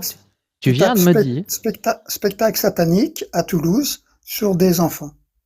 Tu vas l'avoir en live. Tu vas voir l'article. Oui, mais je t'ai demandé ce que c'était un spectacle satanique. Tu m'as littéralement répondu, je ne sais pas. Et tu veux interdire quelque chose et tu ne sais pas ce que tu veux interdire? C'est un peu bizarre. Quand je vois des enfants qui pleurent, traumatisés, que les parents viennent les chercher en urgence, tu veux continuer? Est-ce que tu as déjà... Est-ce que tu as des enfants? C'est pas la question. Bah si. Ah non? D'accord, c'est quoi ta question? Je dis c'est pas la question. Oui, mais c'est quoi ta question du coup? Que ce soit religion, c'est ma vie privée. Si c'est j'ai quoi des ta enfants, question? c'est ma vie privée. C'est quoi ta question? Je suis contre faire voir des spectacles sataniques à des enfants de 3 ans. Ils ont trop de choses à faire. Oui, mais ça, c'est pas une question, ça. Ça, c'est une affirmation. Je t'ai posé une question, tu m'as dit J'ai c'est pas la J'ai question. pas de question. J'ai pas de question, je te dis juste ça. D'accord, mais alors tu ne peux pas me dire Toi, que c'est tu pas m'as la dit une question. j'ai pas de question. Donc je repose C'est ma tout. question. Est-ce que tu as des enfants? Je te dis, c'est ma vie privée. J'ai pas besoin D'accord. d'exposer ma vie privée. Est-ce que tu as déjà vu un enfant pleurer? Voilà la différence. Mais moi, je suis pour le bien des enfants. Moi aussi. Que j'ai des Est-ce- enfants ou que j'ai pas des enfants, c'est pas le problème. Ça va avancer le schmilblick en quoi? Qu'est-ce qui va Et avancer le schmilblick en quoi? un exemple. Si j'ai des enfants, mes enfants, je les aurais fait étudier à la maison. Mais même ça, maintenant, c'est interdit. Pourquoi est-ce Je que tu demande veux faire pourquoi. étudier tes enfants à la maison? On part dans tous les sens, mais pourquoi pas? Donc, pourquoi est-ce que tu veux faire étudier tes enfants à la maison? Quand tu vois le programme S et comment l'école publique est gérée, le recrutement des nouveaux profs, ça t'inspire à les mettre à l'école? Ben moi, je pense que plus tôt les enfants sont confrontés à de la diversité, au plus ils seront tolérants. Donc, je vois pas où est le problème. Des classes de 30? Ça, c'est effectivement un problème. L'éducation qui se casse la gueule? Les nouveaux profs qui sont incompétents? Plus de moyens? Mais c'est pas en retirant tes enfants de l'école que ça va Je améliorer l'école. Je connais des parents qui ont mis leurs enfants, qui les font étudier je crois, en 2015 ou 2016, qui les ont fait étudier à la maison, ils sont très très bien. Bien sûr, Très mais j'ai bon pas dit. niveau d'école. Ils ont appris au moins trois langues, trois langues, et ils sont épanouis. Bah, je ne les connais pas, je peux pas juger, donc on va partir du Le principe que c'est le cas. harcèlement, le racket, le programme EVARTS. Mais j'ai pas dit qu'il y avait pas de problème. Il y a forcément des problèmes. Mais vivre en société, c'est vivre à régler des problèmes qu'on n'aurait pas eu si on était tout seul. Donc, au bout d'un moment, il va falloir les confronter au monde, tes enfants. Il va falloir leur apprendre à gérer les problèmes. Il va falloir leur apprendre à ne pas harceler les autres. Il va falloir leur apprendre que si un adulte a des comportements déplacés avec lui, il doit le signaler, parce que c'est grave. Tout ça, ça doit rentrer dans l'éducation d'un enfant. Ça, c'est le rôle des parents, c'est pas le rôle des professeurs. Et puis, tu peux les mettre au sport. Ils voient d'autres enfants. Tu dis c'est le rôle des parents, c'est pas le rôle des professeurs. Mais ça voudrait dire que... Attends une seconde, laisse-moi avancer. Donc tu dis c'est le rôle des parents, c'est... Attends une seconde, ne parle pas en même temps que moi, s'il te plaît. Tu dis ça c'est le rôle des parents, c'est pas le rôle des professeurs. Je veux bien, d'accord. Mais jusqu'à preuve du contraire, il faut pas de diplôme pour être parent. Donc comment est-ce qu'on fait pour organiser la société pour que les parents soient aptes à bien apprendre les choses que je t'ai citées à leur enfant? Ça vient naturellement. C'est comme pour la S. C'est aux parents d'expliquer ça aux enfants. Mais sauf que ça ne vient pas naturellement, c'est pas vrai. Bah si. Mais non. Moi, c'est bien ma mère qui m'en a parlé. Mais c'est très bien. Mais c'est pas ma prof qui m'en a parlé de ça. Mais c'est très bien. Mais moi, par exemple. Alors, pourquoi changer ça? Attends. Parce que toi, tu pars du principe que si tu l'as vécu, c'est que tout le monde le vit comme toi. Sauf que malheureusement, c'est pas vrai. Moi, on ne m'a jamais parlé de ça à la maison. Jamais. Et heureusement qu'on m'en a parlé à l'école, parce que j'ai vécu des choses très graves que j'aurais pas su mettre en lumière si on n'en avait pas parlé à l'école. Donc, tu es pour le programme Evart. Je ne le connais pas. Je peux pas dire si je suis pour ou contre, je ne sais pas. Je sais pas ce qu'il y a dedans. Donc je peux pas savoir si je suis pour ou contre. De toute façon, dans pas longtemps, il va y avoir des témoignages et tu vas être choqué de ce qui se passe réellement, comme Amanda et comme Maxime, qui font style que tout va bien, quoi. On va rigoler dans peu de temps, vous allez voir. Et c'est pas bien de menacer les Les gens. enfants traumatisés, que les parents vont commencer à dire ce qui arrive à leurs enfants. Et là, on va rire. Il y a même des livres. Il y a une mère de famille qu'on a parlé. Il y a un livre sur la sexe, la totale. Sa fille a pris ce livre-là, je crois d'avoir 11 ans ou 12 ans, et sa mère l'a rapporté directement à la professeure. En disant, c'est inadmissible d'écrire des choses pareilles. Attends une seconde, parce que là, je suis un peu lente. Hein. Est-ce que tu veux bien répéter, parce que j'ai rien compris? Il y a un livre sur la S, Oui, pour des enfants de 11 ou 12 ans. Donc la fille l'a ramené chez elle, sa mère l'a ouvert, l'a lu, elle a été Oui. choquée. d'accord. Voilà ce qui se passe. Mais ça, Donc, c'est pas marqué dans le programme Evart. oui, mais si c'est pas marqué dans le programme, encore une fois, c'est pas la faute du programme, c'est la faute du livre. Si le livre est à destination des plus jeunes, c'est la faute de l'auteur du livre. Si le livre n'est pas à destination des plus jeunes, c'est de la faute de la personne qui a donné accès à ce livre. Qui commande les livres? Bah, je Qui sais paye pas. les livres? Je sais pas. Bah, l'éducation nationale. Les livres, ils arrivent comme ça par enchantement. Il y a quelqu'un qui est responsable des commandes. Enfin, je veux dire, c'est des êtres humains. Ça n'existe pas. Attends une seconde. Ça n'existe Ça pas, vient de l'éducation nationale. Attends, Arrête- ne parle pas en même arrête temps que moi, s'il te faire plaît. Arrête de faire des tunnels. Ça vient. Mais je ne fais pas de Si les- tunnel. Si les livres, ils arrivent à l'école, ils viennent d'où? C'est qui qui les a financés? Non, mais on C'est est toi. bien, on est bien d'accord que l'éducation nationale, c'est un concept. Factuellement, ça n'existe pas. Tu as des personnes comme toi et moi qui font caca tous les jours, qui prennent des décisions, et puis tu as des personnes qui prennent connaissance de ces décisions, qui décident de les appliquer ou de ne pas les appliquer. Puis les gens qui décident d'appliquer les solutions ne sont pas forcément ceux qui les appliquent. Donc tu as quelqu'un qui a commandé ce bouquin.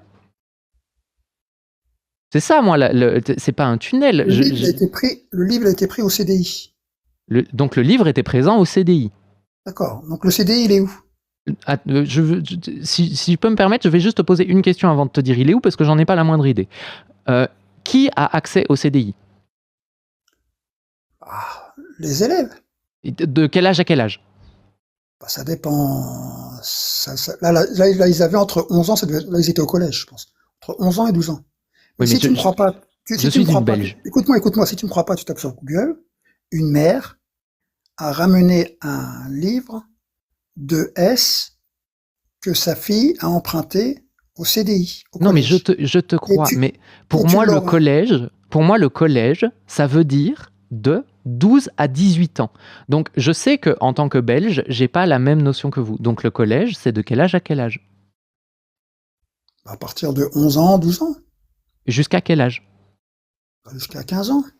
Et tu penses... Et à 15 ans, et à 15 ans, et à 15 ans, est-ce qu'on a le droit de lire des livres sur la sexualité? Si la mère a lu le livre et qu'elle a été choquée, pose-toi la question. Non, mais c'est pas ma question. Ma question, c'est est-ce que à 15 ans, on a le droit d'avoir accès à des livres sur la sexualité? Si la mère a pris le livre, a été choquée et l'a ramené, c'est qu'il y a un problème. T'en penses quoi? C'était quoi le livre? Tu tapes sur Google une mère de famille. Non mais attends, tu peux pas donner le titre du livre, tu peux pas donner les numéros de page du programme qui te choquent. Écoute, je pense à tellement de choses, mon frère, j'ai ma société, j'ai pas mal de choses. J'ai tapé des trucs sur Google pour essayer de comprendre ce que tu dis, mais j'ai rien trouvé, donc ce serait bien que tu donnes le titre du livre. Hasard. Et le spectacle à Toulouse, tu l'as trouvé? Oui. Non, justement. Moi, je l'ai trouvé. Ah bah alors Maxime. Non, tu changes pas de sujet. On parle du spectacle, on parle pas de Maxime. Non, ça m'intéresse pas. Ça m'intéresse pas de parler de Maxime. Madame ça Diane l'a m'intéresse pas. trouvé et toi tu l'as pas trouvé. Mytho, va. Bah non, c'est pas un mytho. Si ça se trouve, il l'a pas trouvé, il a juste pas. Bon, je vais te faire un petit cours de comment fonctionnent Non, c'est les tout algorithmes. simple. Attends, mais ne parle pas en même temps que moi, s'il te plaît, satanique sinon à je vais te Toulouse sur mute. des J'ai pas enfants de envie de 3 te ans, mute. Ne tu le parle pas trouves en même direct. temps que moi, s'il te plaît. D'accord? Lui, il l'a Ne pas parle trouvé. pas en même temps que moi, s'il te plaît. Sinon, je vais devoir te mute et j'ai pas envie. J'ai envie Non, qu'on ait vas-y, un vas-y. échange. Non, mais je t'écoute, c'est que j'aime pas trop sa mythomanie à l'autre, là. Mais comment ça fonctionne, Google? Google fonctionne avec des algorithmes. L'objectif de Google, c'est pas que tu trouves la même chose que tout le monde. L'objectif de Google, c'est que tu trouves ce que tu veux. Donc, il va te proposer des sources qui vont être en accord avec ce que tu penses à la base. Parce qu'il y a un algorithme très complexe derrière Google qui trie les recherches. Et c'est pas un algorithme objectif, c'est un algorithme personnel. On a chacun un numéro chez Google. Et ce numéro décide d'un tas de trucs dans notre vie. Quelle publicité on va voir, quels résultats de recherche on va avoir, quelles sont les recommandations YouTube qu'on va avoir. Ce numéro gère plein de choses. Si moi je fais une recherche, je ne vais pas avoir les mêmes résultats que toi, qui ne va pas avoir les mêmes résultats qu'Amanda, qui ne va pas avoir les mêmes résultats que Maxime. Donc moi, j'ai trouvé le truc, ça ne fait pas de Maxime un menteur. Donc parlons de ce spectacle. Ce spectacle a été dénoncé par l'Église catholique comme étant satanique. Est-ce que ça veut dire que c'est le cas? Moi, personnellement, j'ai pas trop confiance en l'Église. Parce que selon l'Église, je suis moi-même Satan. Je suis Satan. Je porte des crocs de vent. Il dit quoi l'article? Alors, l'Église dénonce un spectacle catholique, un spectacle satanique, pardon. Hop. Et j'ai pas énormément plus d'infos que ça parce que malheureusement c'est un article qui est verrouillé derrière un paywall et comme j'ai pas d'argent je peux pas lire plus que le titre. Je suis désolé. Donc il y avait un autre article. Ça, t'en as trouvé oui un. non mais je veux bien qu'il y ait un autre article mais là on s'éloigne du sujet parce que là ce dont on essaye de te parler depuis tout à l'heure c'est que tu nous donnes des infos et ces infos là tu nous dis cherche sur Google, fais tes propres recherches. Donc tu as une idée, tu as un fantasme des informations qu'on va trouver en cherchant sur Google, et quand on ne trouve pas ce que toi, tu veux qu'on trouve, soit tu nous traites de menteurs, soit tu nous dis que c'est pas le bon article. Mais ce qu'on veut là maintenant, c'est pas faire une recherche Google. Ce qu'on veut là maintenant, c'est que toi, tu nous donnes l'article avec un lien, tu me l'envoies en message privé maintenant, j'affiche mon écran maintenant, on le lit ensemble maintenant et on en débat maintenant. Je t'écoute. Tu tapes sur Google spectacle satanique à Toulouse sur des enfants de 3 ans. Donc je répète ce que j'ai dit mot pour mot parce que Tu visiblement. tapes ça, tu l'as. Moi je le tape, je l'ai. Oui, ben envoie-moi le lien en DM puisque tu l'as. Fais-le en direct. T'en as pour 30 secondes. Envoie-moi le lien en DM. Spectacle satanique aux enfants de Toulouse. Oui. Sinon, donne-nous le nom du journal. Comme ça, on peut rajouter le nom du journal. Dis-nous le nom de la page que tu as sur lequel il y a l'article. T'inquiète pas, on va le trouver. Mais alors, j'en ai 1, 2, 3, 4, 5, 6. Lequel je prends? Il y a 1 an. Tu regardes? Il y a une date. Bah d'accord, ils sont tous datés entre le 26 et le 18 octobre. Lequel je prends? Mais pourquoi tu veux pas donner le nom de la regarde, source sur laquelle tu le lis, qu'on soit sûr qu'on est sur le même article, la même source, du même journal? C'est les Donne-nous le monstres nom. mécaniques là? C'est le truc avec les monstres mécaniques? Ouvre-en un. Bah j'en ai ouvert un, oui, et comme t'es pas capable de donner l'article que tu veux, Bah, je croyais que Non, moi je pense qu'il a croyais que ça honte existe- du je blog croyais que sur ça existait lequel pas, il Maxime. a honte du nom du blog sur lequel il l'a lu. parce que t'avais parlé de trucs avec des personnes drague, et le truc c'est que quand je tape spectacle satanique Toulouse, je tombe pas du tout sur ça, je tombe sur des mecs qui ont fait des mechas qui se baladaient là, des espèces de gros monstres mécaniques dans le centre-ville de Toulouse, et ça pour toi ça doit être interdit? Non, c'est pas dans le centre-ville de Toulouse. Bah dans ce cas-là faut que tu trouves le truc, parce que Eh ben, on va tu pas faire tapes ta recherche à ta spectacle. place à un moment. Tu tapes Non, spectacle soit tu satanique. tapes et tu nous le donnes. Tu tapes spectacle satanique de drag queen. Je suis pas ton chien. Écoute-moi, tu tapes. Non, tu tapes et tu nous donnes l'article. Satanique Je suis de pas drag ton queen chien. à Toulouse sur des enfants de 3 ans. C'est toi qui affirme de la merde depuis une demi-heure, Ah bon? c'est à toi de sourcer tes propos. Ah bon? Je raconte de la Bah oui, merde. c'est comme ça que ça marche. Moi, je l'ai lu l'article. Je sais de quoi je parle. Ok? Justement, Attendez. Attendez, j'ai une question importante, s'il vous plaît. C'est Une question importante. Est-ce que tu as lu l'article comme tu as lu le programme EVARS? Non, mais t'es sérieux, c'est quoi, là? Bah, c'est une vraie question. Oui, je suis sérieuse. Attends, je vais le taper, je vais te le trouver tout de suite. J'ai la réponse à ma question et l'audience aussi. Merci. Et oui. Et merci d'aller enfin le chercher, purée. Parce que même si on tombe sur un article qui parle de cet événement, il faut qu'on puisse être sûr de lire il peut y en avoir plusieurs. Il faut qu'on puisse être sûr de lire le même que lui. Donc, dis-nous au minimum le nom du blog ou du journal ou que sais-je qui le mentionne. C'est pas compliqué. Moi, je trouvais ça plus simple de me l'envoyer en DM. Mais bon, ça, il faudra pas. Plus tu rajoutes de clics, plus il y a de la réactance. Ah oui, je sais, 3 clics, tu perds 50% des gens. Première règle de marketing. Ah ouais.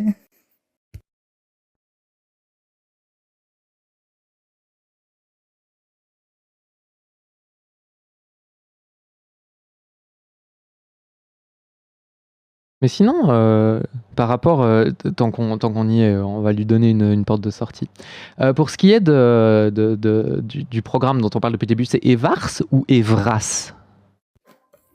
EVARS. EVARS, ok, d'accord, c'est moi qui le prononce mal dans ma vie de tous les jours. Toi qui l'as lu, raconte un peu ce qui est marqué dedans quand même. En fait, il y a 3 volets. Et le programme il s'appelle Éducation à la vie affective et sexuelle. Et donc, il y a 3 volets. Le volet maternelle primaire, le volet collège, le volet lycée.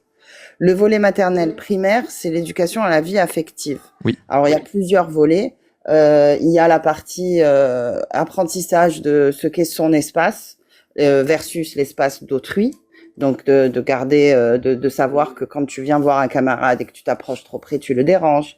Après, il y a les notions de consentement. Quand on fait les petits, on leur fait faire le rang devant la classe. Oui. Est-ce que tu es d'accord pour que je te prenne la main, ne pas prendre la main des enfants? Donc comme ça, ils commencent à se préparer aux notions que leur corps leur appartient et ceux des autres leur appartiennent, tu vois. Okay. Fermer la porte quand on va aux toilettes pour pas que ses petits camarades puissent te voir. Ensuite, on va leur apprendre également tout ce qui va toucher à la jalousie, parce qu'il y a tout le volet qui va toucher au harcèlement en milieu scolaire. Donc, on va leur parler de jalousie, de différence, de couleur de peau, de poids. Donc là, on est bien d'accord que c'est le volume primaire. C'est le volume maternel et primaire. Maternel et primaire, ok. C'est le gros premier bloc. Après, au bloc collège, on va commencer à rentrer dans la question de la vie sexuelle, mais on va commencer à parler de tout ce qui va toucher à l'anatomie. Donc, on va se reposer sur les cours de SVT et on va commencer à un peu plus parler de sciences naturelles, tout en renforçant ce qu'on a déjà vu sur les notions de harcèlement, de consentement, de est-ce que j'ai le droit de publier une photo de ma copine sur mes réseaux sociaux sans lui demander la permission. Okay. Voilà, bien faire une recherche sur Internet, ce genre de choses. Okay. Et après, quand on arrive au lycée, on va rajouter, et tu vois, toutes ces couches, en fait, à chaque fois, on y revient et on rajoute des briques. Oui. Et au lycée, on va rajouter à la brique plus biologique tout ce qui va toucher au MST, à la protection, à ce genre de choses. Okay. Et après, sur la partie vie affective, etc., on va commencer à un petit peu plus parler des diversités, du fait que, ben oui, certains peuvent avoir des genres différents, certains peuvent avoir des attirances différentes, et renforcer encore tout le volet sur le harcèlement en mettant ces nouvelles notions à l'intérieur pour dire que voilà, la sexualité de quelqu'un n'est pas un sujet sur lequel on a le droit de l'insulter. Enfin voilà, tout s'articule comme ça en couches où à chaque fois et en fonction du développement de l'enfant, on va rajouter des notions plus complexes, plus fines et qui nécessitent un peu plus de maturité. D'accord, mais du coup moi je suis toujours un peu lente et je comprends vite, mais il faut m'expliquer longtemps. Donc est-ce que tu pourrais s'il te plaît me donner la méthodologie précise satanique pour décrypter le message caché qui apprend aux enfants de 3 ans, qui sont beaucoup plus intelligents que moi d'ailleurs, comment se toucher à partir du premier point que tu as cité, c'est-à-dire surtout la vie affective et le respect du consentement, s'il te plaît. J'en ai aucune idée. Mais je pense que ça, en fait, c'est né de certains fantasmes et de certaines théories du complot qui ont été alimentées par des choses très graves qui ont eu lieu. Par exemple, les livres de certains psychologues et psychanalystes des années 80 qui parlaient justement du consentement sexuel des enfants, du fait que les enfants commencent à se découvrir, à se toucher très jeunes, et que c'est normal, il faut les laisser, etc., ce genre de choses. Et d'autres qui ont eu des propos très graves en disant qu'il fallait les accompagner dans ce développement-là. Donc ça a nourri des premières thèses. En plus, le puritanisme religieux a nourri les thèses qui sont plus liées au côté satanique. Et quand tu rajoutes toute la couche de théorie du complot moderne, eh ben tu as le complot péo-sataniste qu'on connaît et que QAnon a participé à internationaliser. Écoute, je suis fasciné par ta capacité à répondre sérieusement à une maxi-vanne que je fais. Et surtout, à donner, mais vraiment plein d'infos intéressantes en rebondissant sur ma vanne. Bravo. C'est l'habitude. Félicitations. Et comme vous avez remarqué, il est parti. Je ne l'ai pas kické. Donc, soit il va revenir plus tard, et il reviendra pas avec le lien parce qu'on a tous bien compris que ça n'existait pas. Soit il va revenir avec un lien, et à ce moment-là, on pourra rebondir dessus, mais je pense pas qu'il va revenir.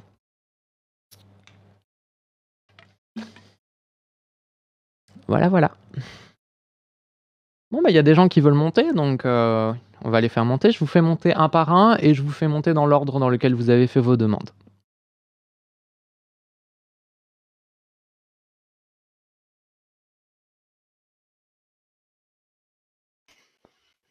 Voilà, bonsoir. Je veux pas. Comment allez-vous? Ou comment vas-tu? Est-ce que tu me permets de te tutoyer?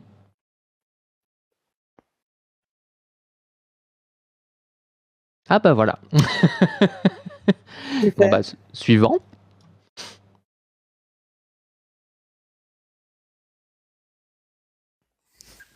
Bonsoir. Bonsoir. Comment vas-tu? Ça va. Ça va. Et toi? Oh bah ça va, merci. Tu voulais parler de quelque chose en particulier?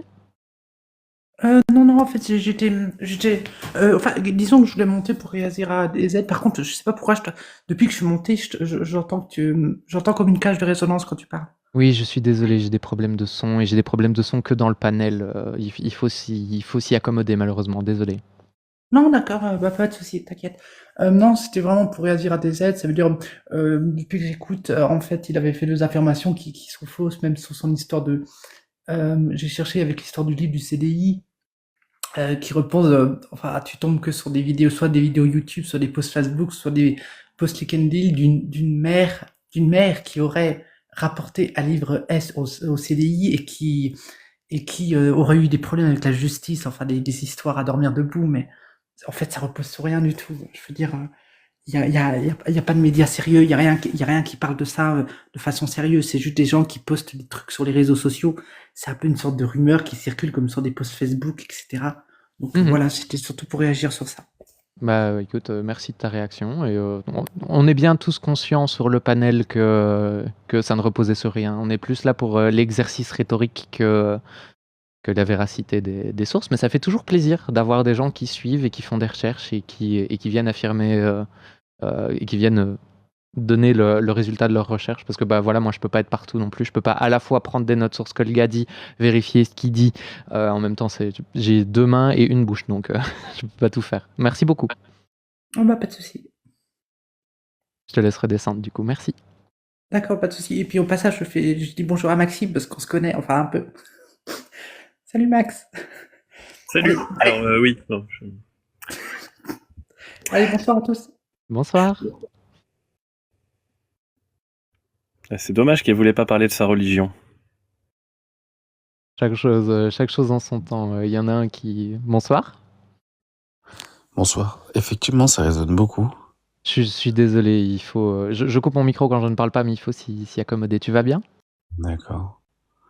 Donc j'étais monté dans un premier temps pour démontrer que l'islam est vrai, mais tout d'abord je voulais parler d'une chose qui est arrivée depuis peu sur TikTok. C'est le témoignage de Alia qui a fait face à des accusations, des accusations qui portent atteinte à son intégrité physique.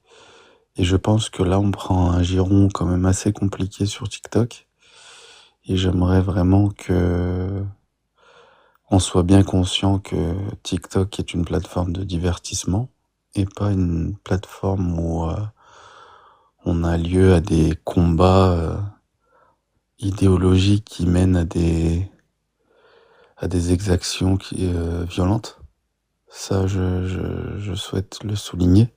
Donc quand on vient débattre et défendre une idée, on fait simplement de la joute verbale ou de la rhétorique, mais en aucun cas on parle d'attaquer l'intégrité physique d'une personne ou même de doxer ou tout ce qui s'ensuit. Voilà.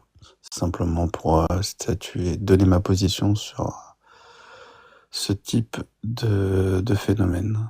Je suis très contente que tu le verbalises et que tu le rappelles, parce que ça va sans dire, mais c'est mieux en le disant, donc merci beaucoup.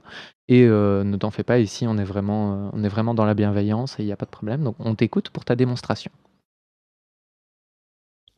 Bah, c'est très bien, moi aussi je suis dans la bienveillance. Alors je sais pas si tu connais le Purana Limcan ou la contingence, ça te dit quelque chose, Diane Blood? Pas du tout, donc vas-y, je t'en prie, explique-moi. D'accord. Alors est-ce que si j'en parle, ça va être du chinois ou bien je continue quand même le développement, même si ce sont des notions que tu ne connais pas vraiment? Bah, n'hésite pas à expliquer les notions au fur et à mesure, comme ça t'es sûr que je comprends et comme ça les autres comprennent aussi. D'accord, pas de problème.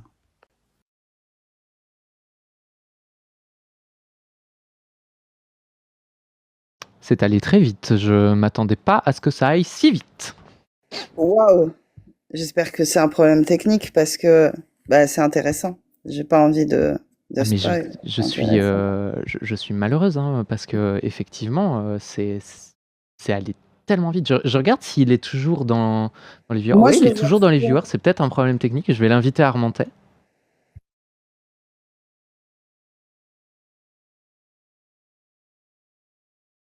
Je ne suis pas, je ne sais pas. Donc je l'ai invité, hein, il est, mon invitation est en attente. Donc moi j'ai bien ma petite idée, hein, sur ce qui vient de se passer. Ça résonnera avec ce que j'ai dit, enfin, avec ce dont on a discuté avec, je ne sais même plus qui c'était, mais c'était au tout début du live. Je crois que c'était avec Rachid ou avec Agno, je crois. On parlait justement d'un long débat, d'un ex de la team PDF. Ouais, il est toujours dans les viewers, mon invitation est toujours en attente. Et donc on parlait d'un ancien de la team PDF qui expliquait que quand il avait pris les choses au sérieux et qu'il avait voulu montrer, en fait, notamment à Von Reich, qu'il y avait des failles logiques dans sa démonstration. On lui avait dit oui, on sait qu'il y a des failles logiques, mais t'en fais pas, le but c'est juste de perdre les gens et de les convertir à l'islam. On s'en fout que le raisonnement soit juste. Je vous résume très très vite et très très fort, hein. Ce que je dis est factuellement faux, mais ça vous donne l'idée. Je fais de la vulgarisation. Oui, tu paraphrases, mais on n'est pas dupe, hein. On le voit, parce que quand il y a des failles logiques, on a droit à l'enfumage et à la répétition et aux attaques ad hominem. Donc, Bon bah écoutez, le problème c'est ça, c'est qu'ils ont un discours qui se veut savant, l'aura de savants, enfin eux ils les appellent des savants, mais tu vois de qui je parle, des cheikhs islamiques des siècles précédents, et une certaine prestance qui, enfin dans leur rhétorique qu'ils cultivent. Du coup, leur but c'est ça, c'est d'être en opération séduction pour renforcer la ferveur des musulmans qui écoutent et convertir ceux qui sont encore dans le doute. Exactement. Et comme je l'expliquais à ce moment-là, je ne sais pas qui était présent, mais il y a une vidéo sur ma chaîne YouTube qui présente justement la méthode que la team PDF elle-même utilise pour déconvertir les chrétiens et les reconvertir à l'islam. C'est fascinant. Moi, ça m'a vraiment impressionné. D'ailleurs, j'ai appris plein de choses. Il faudrait que je retourne moi-même voir cette vidéo pour renoter toutes les références qu'ils ont données, parce que c'était très intéressant. Mais ça montre bien effectivement que ils sont dans une démarche de prosélytisme complet. Et effectivement, hein, il a refusé les 4 invitations que je lui ai données. Donc ça ne peut pas être un problème technique. Donc la seule raison pour laquelle il est parti, qui est mon hypothèse depuis le début, c'est je lui ai demandé de tout expliquer. Il n'est pas capable de tout expliquer parce que lui-même n'a pas tous les tenants et tous les aboutissants de ce qu'il comptait présenter. Et donc il s'est retrouvé mis face au mur devant lequel je voulais le mettre, c'est-à-dire que ni lui ni moi ne comprenons ce qu'il raconte et que du coup c'est du vent. Parce que tu as le noyau dur de la team PDF qui connaît et qui le maîtrise bien, donc ils sont capables de repartir à neuf.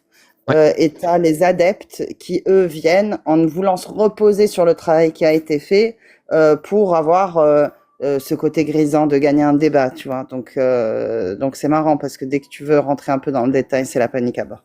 Ah oui, mais je pensais sincèrement qu'on allait aller plus loin que juste explique tout, quoi. Là, par contre, t'as un record. T'as le Usain Bolt du débat, là. J'ai atomisé la team PDF en 0,3 secondes après avoir fini ma première question. Ah, ça, tu peux l'ajouter à ton CV, hein, ça va faire beau. Ah ouais, non, mais il est fabuleux, celui-là. Il va finir en short YouTube et en short TikTok parce qu'il est incroyable, quoi. Waouh, en fait, je suis déçu parce que j'aurais bien voulu avoir un vrai débat, quoi. C'est que moi, Ça manque en ce moment. Je sais pas ce qu'il a, l'algo. Il nous propose pas trop à des gens qui nous connaissent pas. Et du coup, soit on se retrouve à discuter d'autres notions puisqu'on a déjà eu ces échanges-là. Soit on parle entre nous parce que on a besoin que l'algorithme puisse nous proposer à des gens qui nous connaissent pas du tout pour avoir cette réaction première de se dire je vais monter les débunker. Exactement. Il faudrait que des gens en fait aient moins peur de parler de ce qu'ils pensent, de ce qu'ils croient. J'ai pas forcément envie qu'ils viennent en mode je vais les débunker, mais peut-être qu'ils viennent juste, ne serait-ce qu'en mode je vais discuter, tu vois. Est-ce que tu crois que la notion de contingence c'est quelque chose de faux? Écoute, je vais être très honnête avec toi. Je ne sais pas ce que ça veut dire, contingence. Alors. Ouais. Et tu l'as vu, Voilà. vidéo, il y a un vulgarisateur de philo qui l'explique en parlant d'un film. C'est un film avec Gwyneth Paltrow, tu sais, où elle rencontre, je sais plus c'est qui l'acteur, mais bon bref, elle rencontre un mec en prenant le train et à un moment donné, en descendant prendre le métro, enfin le métro pas le train, en descendant prendre le métro, il y a une meuf qui la bouscule, du coup elle descend pas à ce moment-là, elle rate son métro, elle ne le rencontre pas. Et le film présente les 2 alternatives. Et la contingence, c'est un peu ça, c'est ce qui pourrait être, c'est ce qui est mais aurait pu ne pas être. Est-ce que vous voulez la définition du petit Robert sur la contingence? Vas-y. Caractère de ce qui est contingent. C'est merveilleux. Ah, mais de toute façon, le dictionnaire, quoi. C'est la meilleure définition. Hein. C'est la meilleure définition qu'on ait eue. En tout cas, c'est mieux que ce qu'on a sur TikTok habituellement. Ouais. Eh oui, mais c'est catastrophique, quoi. Je veux dire, putain, si je cherche dans un dictionnaire, c'est parce que je sais pas. En fait, c'est pas des choses reliées à du n'importe quoi. Ce sont des choses reliées à des expériences de pensée que certains philosophes ou certaines positions métaphysiques vont considérer comme plus ou moins réelles. Bah, je vais lire le début de la page Wikipédia, si vous me le permettez. Comme ça, tout le monde apprend avec moi. C'est un peu mieux que le dictionnaire, en plus, la page Wikipédia, parce qu'en plus, en France, les différents éditeurs sont pas tous très compétents et tous différemment sur différents sujets. Elle ne Donc, contient les pas dictionnaires suffisamment ont des de sources. lacunes. Ceci dit, elle ne contient pas suffisamment de sources. Donc, Dommage. à prendre avec des pincettes, et je vais pas vous la lire en anglais, parce que si je dois vous la lire en anglais, je vais devoir comprendre, traduire et animer, ça va être un peu too much pour moi. Donc, en philosophie et en épistémologie, la contingence caractérise ce qui peut être ou ne pas être, ou être autrement qu'il n'est. Elle est souvent opposée à la nécessité qui caractérise des faits qui ne peuvent pas ne pas se produire. Ouais, voilà, tu vois, il y a deux contradictions dans la même phrase, j'ai déjà du mal. Mais du coup, je pense qu'on a tous une petite idée de ce que ça voudrait dire. Et j'ai pas du tout la sensation, en tout cas, j'en ai visionné des débats avec la team PDF, j'ai pas du tout la sensation que eux ont cette idée-là derrière la tête quand ils en parlent. Mais ça, c'est pour tout. Parce que à partir du moment où il y a une mini contradiction avec le texte ou que ça rend le texte complètement illogique et qu'ils peuvent pas confirmer leur croyance, ils vont tronquer les définitions de certaines choses. Et d'ailleurs, tu vas avoir droit à ça ils vont dire dans notre paradigme, ça veut dire il faut que tu prennes nos définitions. Si tu veux pouvoir faire une critique interne, il faut prendre notre définition de X termes. Et tu vas avoir beaucoup de phrases de ce type-là. Oui, mais c'est quelque chose qui n'est pas forcément négatif, tu vois. À partir du moment où ils sont capables de l'expliquer, on peut quand même appliquer, je vais dire, la logique basique en regardant si tout ce qu'ils racontent est cohérent selon leur définition. Oui, bien sûr, mais c'était juste pour te montrer que c'était symptomatique ce que tu viens de dire en disant que en parlant de la contingence et en disant que la définition que tu viens de nous lire sur Wikipédia et leur définition à eux, c'est pas la même, dans le sens où c'est pas ce qu'ils veulent dire eux quand ils parlent de contingence. Et effectivement, c'est le cas. Il y a tout un lexique et tout un paradigme, comme ils aiment le dire, dans lequel il faut se plonger pour pouvoir ensuite faire ce travail de voir si c'est cohérent, logique et appliquer toute la méthode derrière. Ce qui justifie d'autant plus ma démarche première, qui est part du principe que je ne sais rien, explique-moi tout. Mais justement, ce truc-là de contingence, ils l'utilisent quand même globalement comme ça, enfin pas les plus mauvais du groupe, mais sinon globalement c'est utilisé comme ça. Par contre, ce qui est intéressant, c'est de se demander à quoi ça s'applique. Est-ce que ça s'applique à des chatons? Est-ce que ça s'applique à des propositions logiques? Et le truc, c'est que on utilise un peu ces concepts-là au quotidien. Par exemple, la semaine dernière, si j'avais joué pion E4, j'aurais peut-être gagné la compétition d'échecs. Et donc, c'est en fait dans ces expériences de pensée, on admet qu'il existe des choses possibles qu'on n'a pas faites, mais qui auraient été possibles et qui auraient amené à un monde différent. Et donc c'est la sémantique de Kripke avec les mondes possibles et tout. Et donc il y a des possibles et des nécessaires. Alors on n'utilise plus le mot contingence en logique modale aujourd'hui, c'est possible ou nécessaire.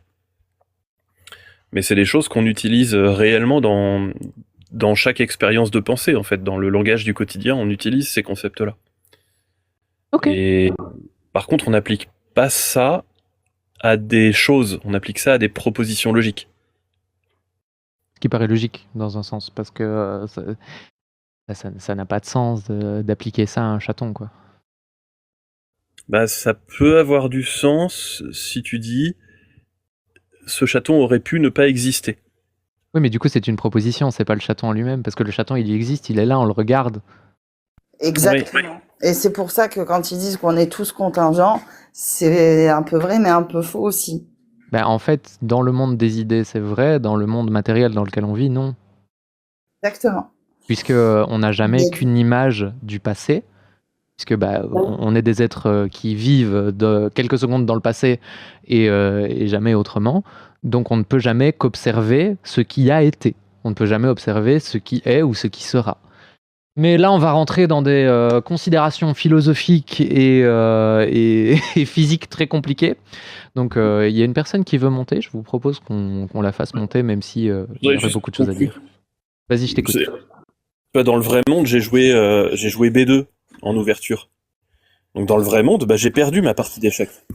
Mais on peut considérer que cette action était contingente et que si j'avais joué B4, donc dans un monde possible, j'aurais gagné, quoi. Mais effectivement, dans la réalité, j'ai perdu. Mais par contre, si dans l'ensemble des mondes possibles de mon modèle, parce qu'il faut toujours un modèle, mais si dans l'ensemble des mondes possibles, je perdais forcément, ça veut dire que ma position de départ était foireuse. Par exemple, je peux très bien considérer un monde où je fais un pari avec un ami et je lui dis je joue tel coup au début. Et si la position est foirée, elle est foirée, quoi. Et donc il est nécessaire que je perde. Bon, enfin voilà, c'est pas déconnant d'utiliser ces mots-là et d'avoir cette logique-là.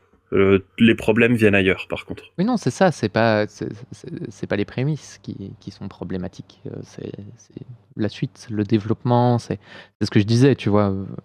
L'important, c'est de regarder la cohérence du tout et des détails. Maintenant, ça prendrait tellement longtemps pour faire un debunk complet. La dernière fois, c'était Tony qui avait.